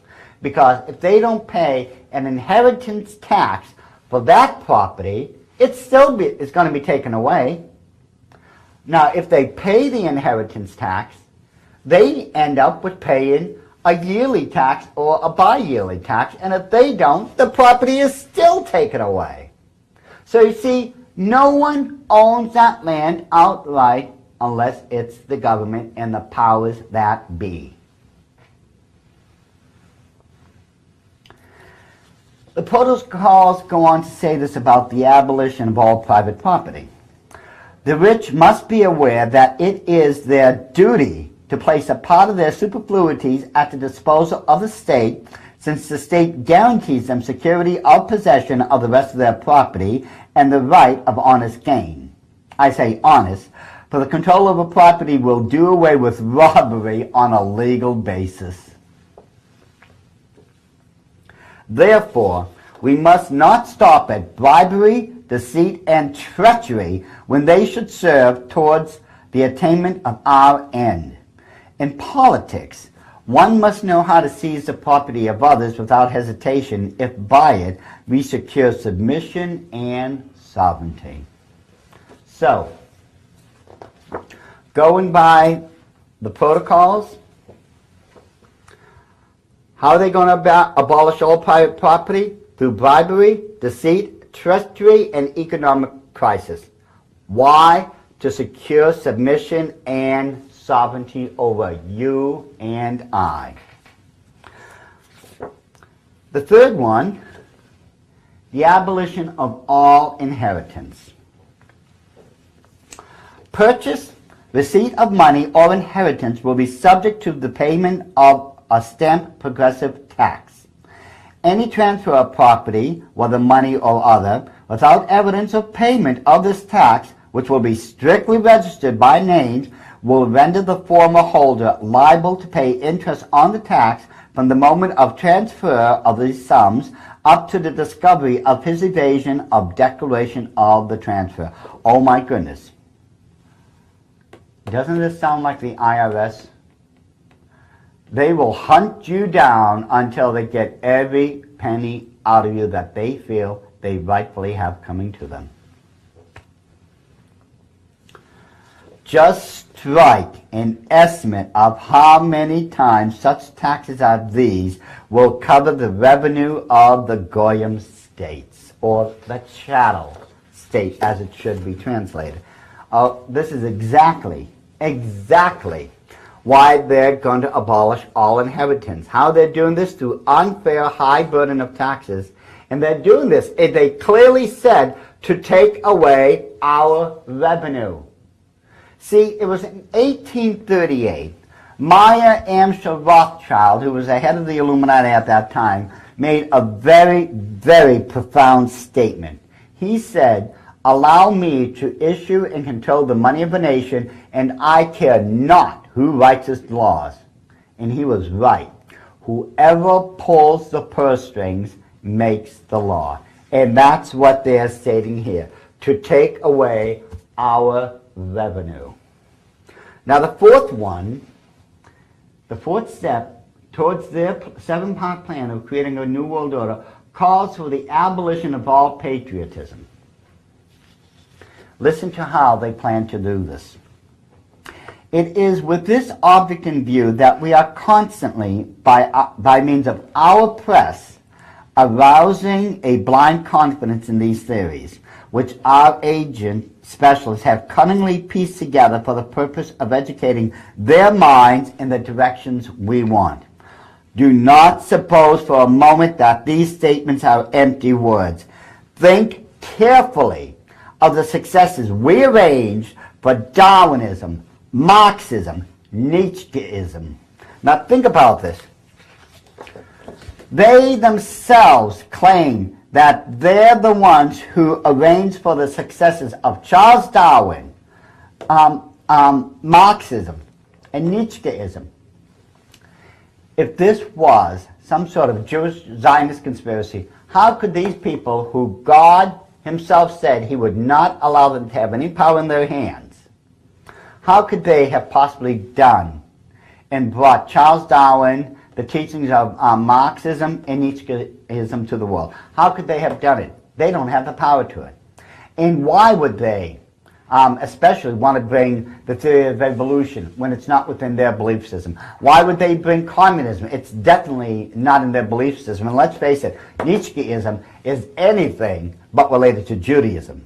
So we can see right now that this has nothing to do with anti-Semitism. Therefore, it could not be some sort of Jewish Zionist conspiracy. These people just don't have the power to do it. However, the Illuminati does.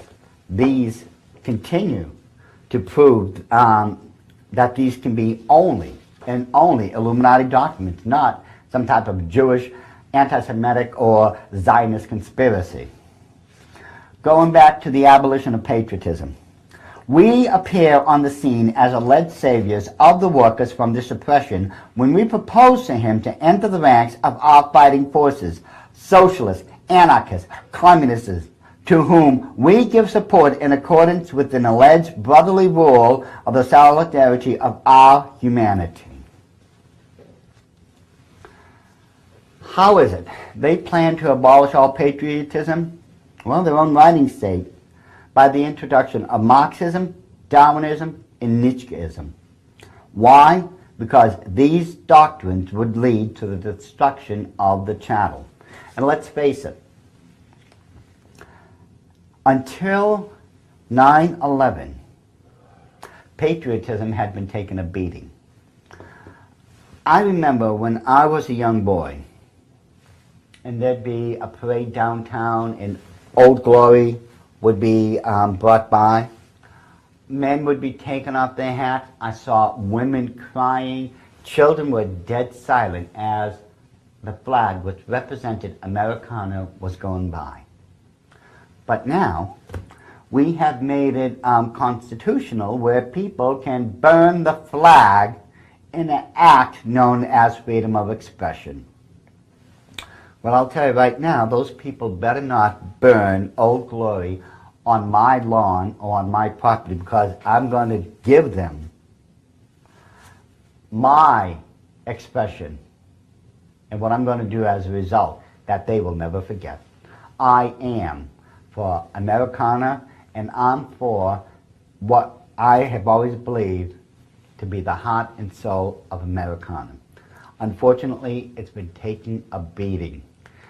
But this is part of the Illuminati's plan.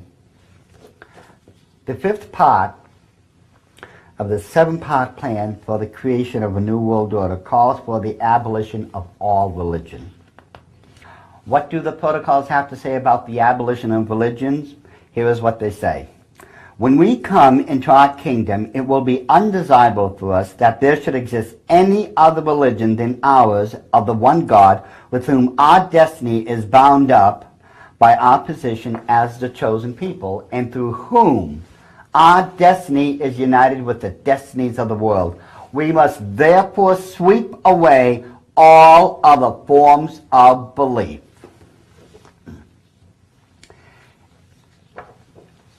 This one, as far as I'm concerned, says it all. It's just 5 simple words, but it is so profound. It says, time was when faith ruled.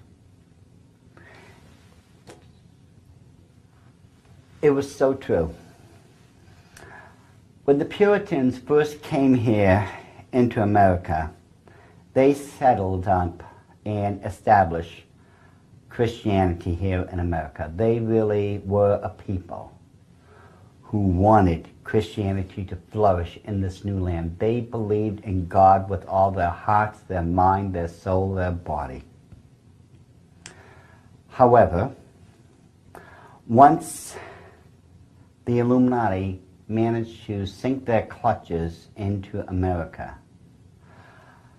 religion has been, as far as true Christianity, has been under never-ending, ceaseless attacks. We've had so many historical figures whom we believe were Christians, who we like to attribute, historically speaking, were well grounded in the Christian faith, in the beliefs and the doctrines and dogmas of Christianity. But as my dear brother and my good friend Chris Pinto is going to prove in a very new and exciting DVD, he's going to demonstrate something that is going to shock you folks to the literal core of your Christian belief. He's going to prove that everything we believed about our early forefathers, as far as them being solid Christians, them being the authors of Christianity in America, and so many other things, he is going to blow those notions completely out of the water. And I've already had many discussions with him about this new film of his coming, and I'm excited. I can't wait for it to come out, because I know this is going to cause a firestorm. When I say a firestorm, I am expecting, and I've jokingly said this to Chris, I'm expecting them to take him down to the village square and offering him up as some type of, as a sacrifice to some type of pagan god. This is how much of a controversy this new information is going to bring about. But I'll tell you right now, it's Chris Pinto, it's documented, it's solid. You have got to get this one, ladies and gentlemen. I am absolutely excited about it. Look for this, because Cutting Edge Ministries is going to be selling this one soon. I am personally, as I said, very, very excited to see this one come out. Now, continuing with what the protocols have said about religion, let's go on with this. It is with this object in view that we are constantly, by means of our press, arising a blind confidence in these theories. You see, the Illuminati has purposely been putting out, through these so-called intellectuals, all these wonderful theories and arguments that will do anything but build your Christianity and your faith in Christ. Remember, they've already claimed that they're the ones who made sure that the theory of evolution through Charles Darwin, or Darwinism, would succeed, and Darwinism completely negates God out of the formula. Marxism, which is based on communism, let's face it, they're a godless society, and Nietzscheism, he believes man eventually could become a god unto himself. going on, it says, we have long past taken care to discredit the priesthood of the chattel and thereby to ruin their mission on earth, which in these days might still be a great hindrance to us. Day by day, its influence on the people of the world is falling lower. Now, what was the mission we were given to fulfill on the earth?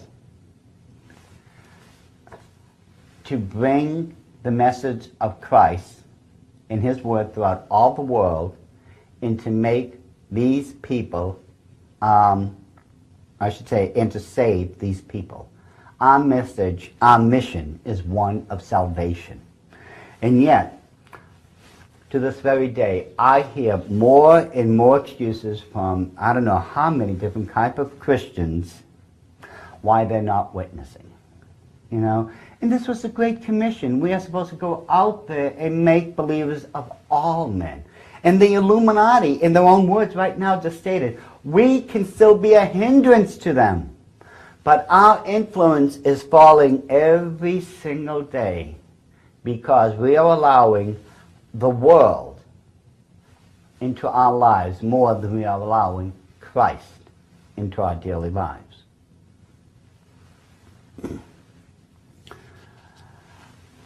How is the Illuminati getting rid of religion? By discrediting the priesthood and replacing faith in God with scientific theories. Why? So that people would be guided by the Illuminati and not by God. The abolition of the family is the sixth part of the Illuminati seven-part plan. Here's what they have to say on it. We shall destroy among the chattel the importance of the family and its educational value. That's the one and only one I chose. By destroying the importance of the family unit and the value of it, the Illuminati will be able to replace the family unit with loyalty to their state. You see, how many of you recall, and I've always used this as the prime example. I don't think I've ever seen anything more horrific than this. Do you remember when that darling lady, Hillary Clinton, came up with her so-called catchphrase, it takes a village. It takes a village to raise one child. Her theory behind this was, well, look at those tribal people in Africa. All the people of the village watch over the kids and they teach them everything they need to know. Guess what? Hillary, this is not Africa. This is America. Let's get that one straight to begin with. Second, no, it does not take an entire village to raise one child. That's just your way of trying to get people to accept the government's interference into parental rights in the way parents have the right to raise their children. Whether they want to raise them as Christians or not, it is not your business. In short, Hillary, keep your nose out of the parents' abilities. Let the parents raise the children as God has dictated them, and just stay out of everyone's way. You've already made enough of a mess in the government and other things. We don't need you, through the Illuminati, to mess up the family now. Now, the seventh and last part of the Illuminati's plans, as dictated by Adam Weishaupt himself, calls for the creation of a new world order. We shall make law, right, and justice in the guise of proposals to the legislative cause, by decrees of the President under the guise of general regulations, of orders of the Senate, and of resolutions of the State Council in the guise of ministerial orders, and in case of a suitable occasion should arise in the form of a revolution in the state. The recognition of our despot may also come before the destruction of the Constitution. The moment for this recognition will come when the people utterly wearied by the irregularities and incompetence, a matter which we shall arrange for, of their rulers, and I must add, our presidents, will clamor.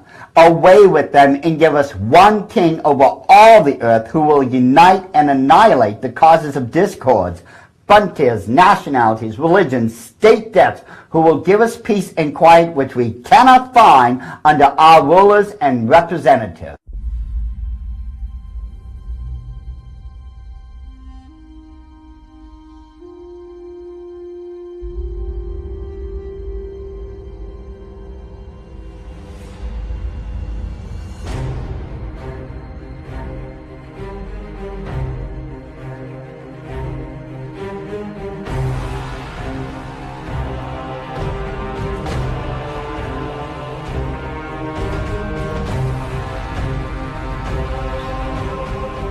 They clearly point out all these people that are being set up in government are purposely being put there so that they will destroy everything we hold sacred. We will be so tired of it that we are going to literally accept, as I've always stated, peace at any price.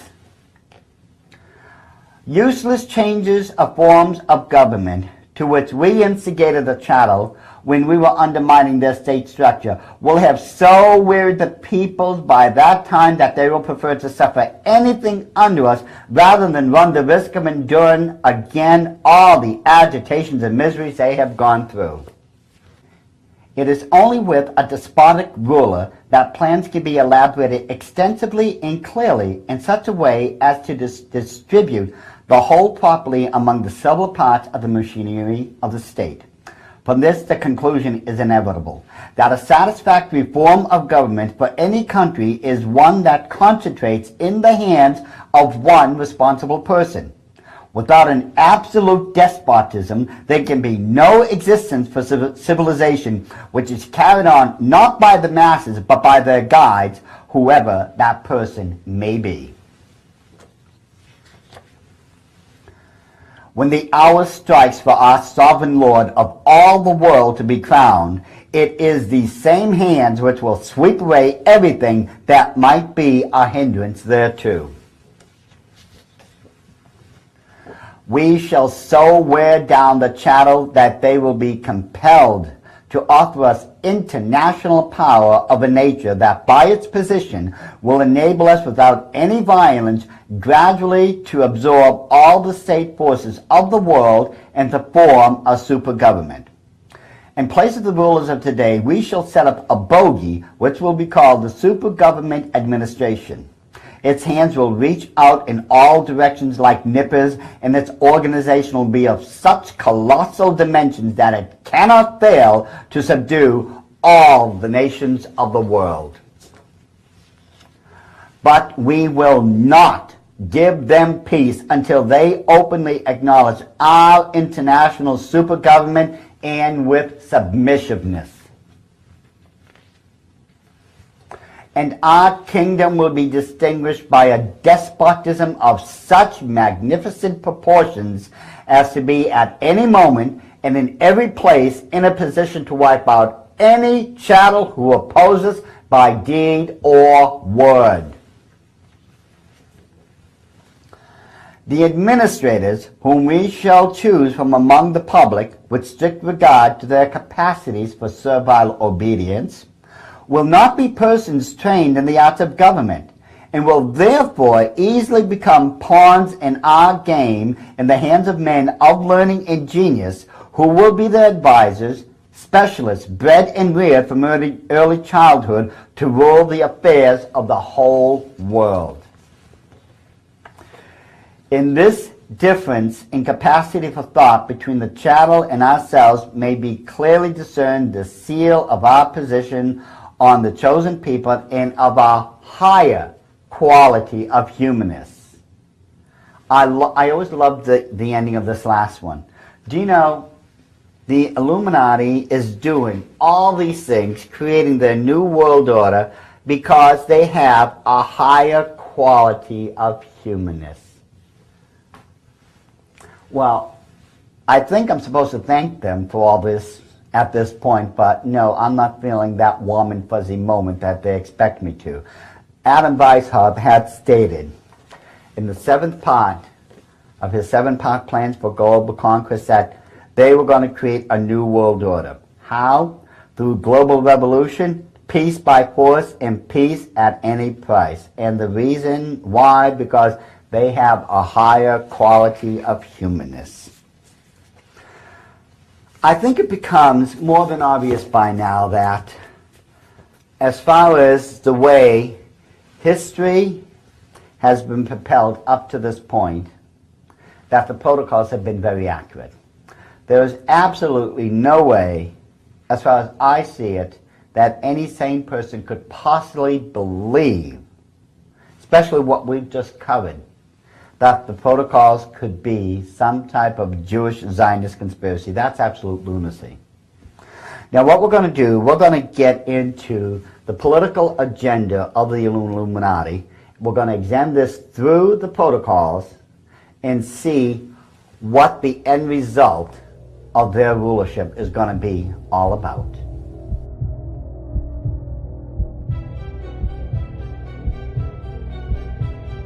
Once the Illuminati have taken over the earth, literally speaking, and it's been prophesied in the scriptures, and they've set up their new world order, they're going to have to set up a ruling kingdom. In other words, they've got to have a plan to take over the nation and how they're going to govern it. And this is what we're going to look at next. The first thing that they're going to have to do is obviously set up a king, someone who's going to rule the entire earth. Now, again, as I said before, we're just going to use the protocols. And the reason I'm just using the protocols right now is to prove, among other things, that this does not represent a Zionist conspiracy. There's no way it could. Because, as we've already stated, the Jewish people are not in a position by temporal power or by godly power to be able to do this. Remember, God let them have it because they were in disobedience to him. Just like God will still let you or I have it if we step out of line. Here's what they say about their king. The Supreme Lord, who will replace all now existing rulers, dragging on their existence among societies demoralized by us, societies that have denied even the authority of God, from whose midst breaks out on all sides the fire of anarchy, must first of all proceed to quench this all-devouring flame. Therefore, he will be obliged to kill off those existing societies, though he should drench them with his own blood, that he may resurrect them again in the form of regularly organized troops fighting consciously with every kind of infection that may cover the body of the state with sores. This chosen one of God is chosen from above to demolish the senseless forces moved by instinct and not reason, by brightness and not humanness. By want and envy and hatred which it engenders, we shall move the mobs, and with our hands we shall wipe out all those who hinder us on our way. When the hour strikes for our sovereign Lord of all the world to be crowned, it is these same hands which will sweep away everything that might be a hindrance thereto. Now listen carefully to this one. It is only with a despotic ruler that plans can be elaborated extensively and clearly. Without an absolute despotism, there can be no existence for civilization, which is carried on not by the masses, but by their guide, whosoever that person may be.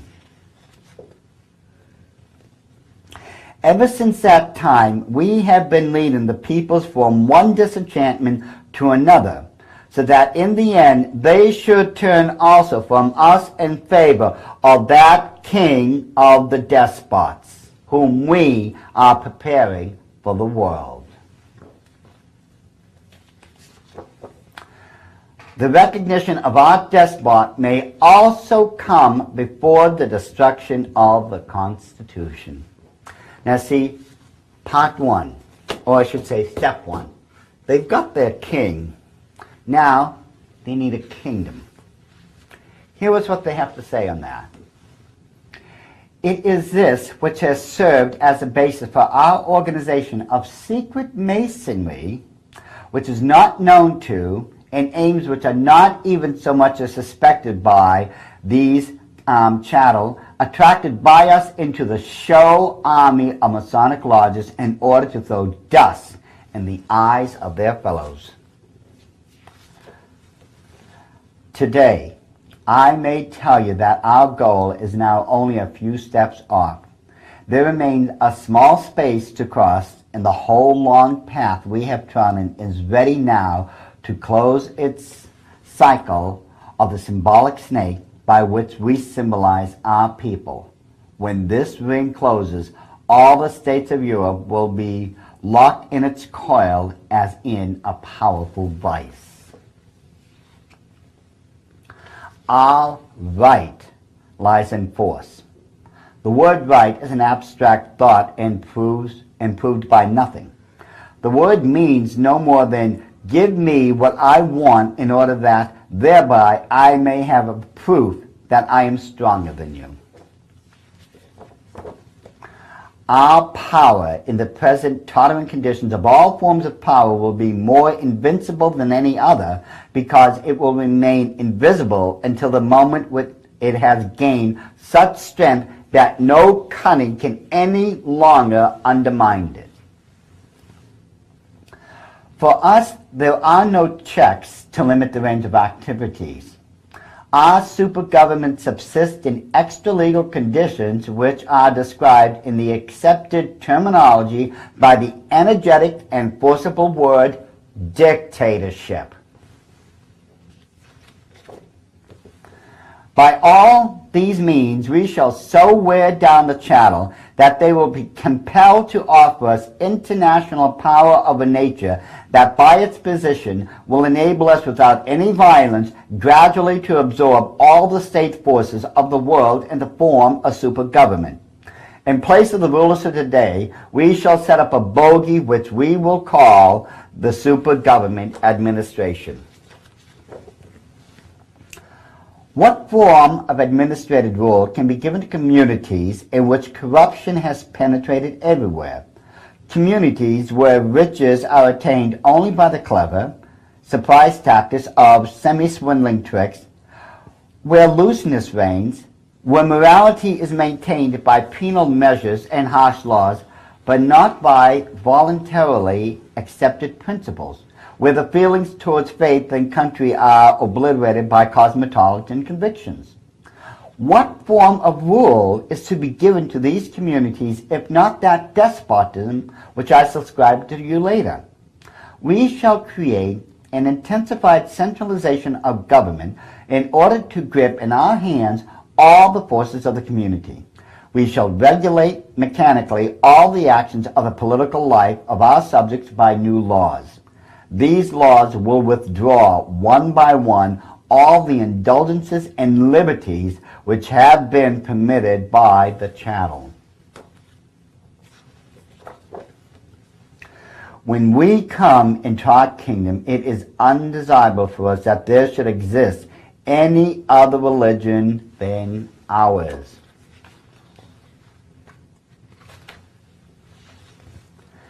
The aristocracy of the chattel as a political force is dead. We need not take it into account, but as landed proprietors, they can still be harmful to us from the fact that they are self-sufficing in the resources upon which they live. It is essential, therefore, for us, at whatever cost, to deprive them of their land. So you see, when they set up their kingdom, they're going to make sure they're placed in a position to where you don't have your land. You have no means of sufficiency other than falling upon the good graces of the Illuminati and doing exactly what they tell you to. Now, the third part of the, the third step, if you're going to set up a kingdom as the Illuminati is, that you have to have a seat of power. You have to have some place where you're going to rule from.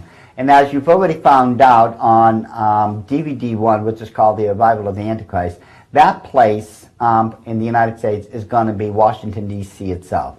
If you remember, we already proved that Washington, D.C., and so much of it is laid out in a 666 pattern. Now, you have to have a constitution. The fourth step. In other words, you have to have something by which you're guiding and ruling the people over. Something that will say, this is a do, this is a don't. And here is some of what the protocols have to say on that subject. Liberalism produced constitutional scales, which took the place of what was the only safeguard of the chattel, namely despotism, and a constitution, as you well know, is nothing else but a school of discords, misunderstandings, quarrels, disagreements, fruitless party agitations, party whims. In a word, a school of everything that served to destroy the personality of states' activities. By such measure, we shall obtain the power of destroying, little by little, step by step, all that at the outset, when we enter on our rights, we are compelled to introduce into the constitutions of states to prepare for the transition to an imperceptible abolition of every kind of constitution. And then the time is come to turn every form of government into our despotism. So you see, the Constitution has been constantly under attack ever since Ross Perot was running for president. I haven't seen anyone quite like Ross Perot, who was so against our present Constitution and wanted it destroyed and something else placed within. But then again, this is what the protocols have been calling for all along. They already have the new Constitution ready. It's just a matter of when are they going to implement it. That's it. Now, they have to have a council. If you're going to set up any type of kingdom, a ruling body, something that is going to, that the king of the despot is going to act through. Here's what the protocols have to say on this. This one's a little bit lengthy, but I think you'll find this one very interesting. Reared on analysis, observation, on delicacies of fine calculation, in this species of skill we have no rivals, any more than we have either in the drawing up of plans of political actions in solidarity. In this respect, the Jesuits alone might have compared with us, but we have contrived to discredit them in the eyes of the unthinking mob as an overt organization, while we ourselves all the while have kept our secret organization in the shade. However, it is probably all the same to the world who is its sovereign lord, whether the head of Catholicism or our despot of the blood of Zion. But to us, the chosen people, it is very far from being a matter of indifference. For a time, perhaps, we might be successfully dealt with by a coalition of the chattel of all the world. But from this danger we are secured by the discord existing among them, whose roots are so deeply seated that they can never now be plucked up. We have set one against another the personal and national reckonings of the chattel religious and race hatreds, which we have fostered into a huge growth in the course of the past 20 centuries. This is the reason why there is not one state which would anywhere receive support if it were to raise its arm, for every one of them must bear in mind that any agreement against us would be unprofitable to itself. We are too strong. There is no evading our power.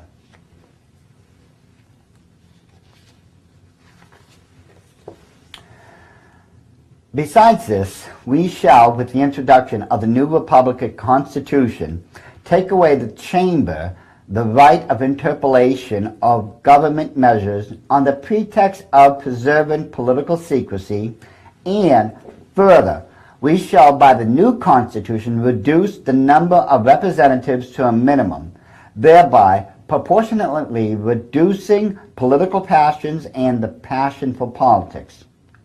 If, however, this should, which is hardly to be expected, burst into flame even in this minimum, we shall nullify them by a stirring appeal and a reference to the majority of the whole people. Upon the President will depend the appointment of Presidents and Vice Presidents of the Chamber and the Senate. Instead of constant sessions of parliaments, we shall reduce their sittings to a few months. Moreover, the President, as Chief of the Executive Power, will have the right to summon and dissolve Parliament, and in the latter case, to prolong the time for the appointment of a new parliamentary assembly. But in order that the consequences of all these acts, which in substance are illegal, should not prematurely for our plans fall upon the responsibility established by us of the President, we shall instigate ministers and other officials of the higher administration about the President to evade his dispositions by taking measures of their own, for doing which they will be made the scapegoats in his place. This part we especially recommend to be given to be played by the Senate and the Council of State and the Council of Ministers, but not to an individual official. The President will, at our discretion, interpret the sense of such of the existing laws as admit of various interpretations. He will further annul them when we indicate to him the necessity to do so. Besides this, he will have the right to propose temporary laws and even new departures in the government constitutional working, the pretext for the one and the other being the requirements for the supreme welfare of the state. So you see, it becomes very apparent that the Illuminati have already established means by which they will take over a nation. And these were just some of the examples that I found when I was just reading through the protocols. There's a lot more. But for the sake of time constraints, I've had to limit a lot of the material I would have presented today. Unfortunately, as I said, I just don't have all the time I wish I could have had. But I believe I've given more than enough of a firm foundation which will clearly prove to anyone, including a so-called intellectual or some sort of hack journalist or all these false prophets and apostles, that the protocols are definitely those of the Illuminati.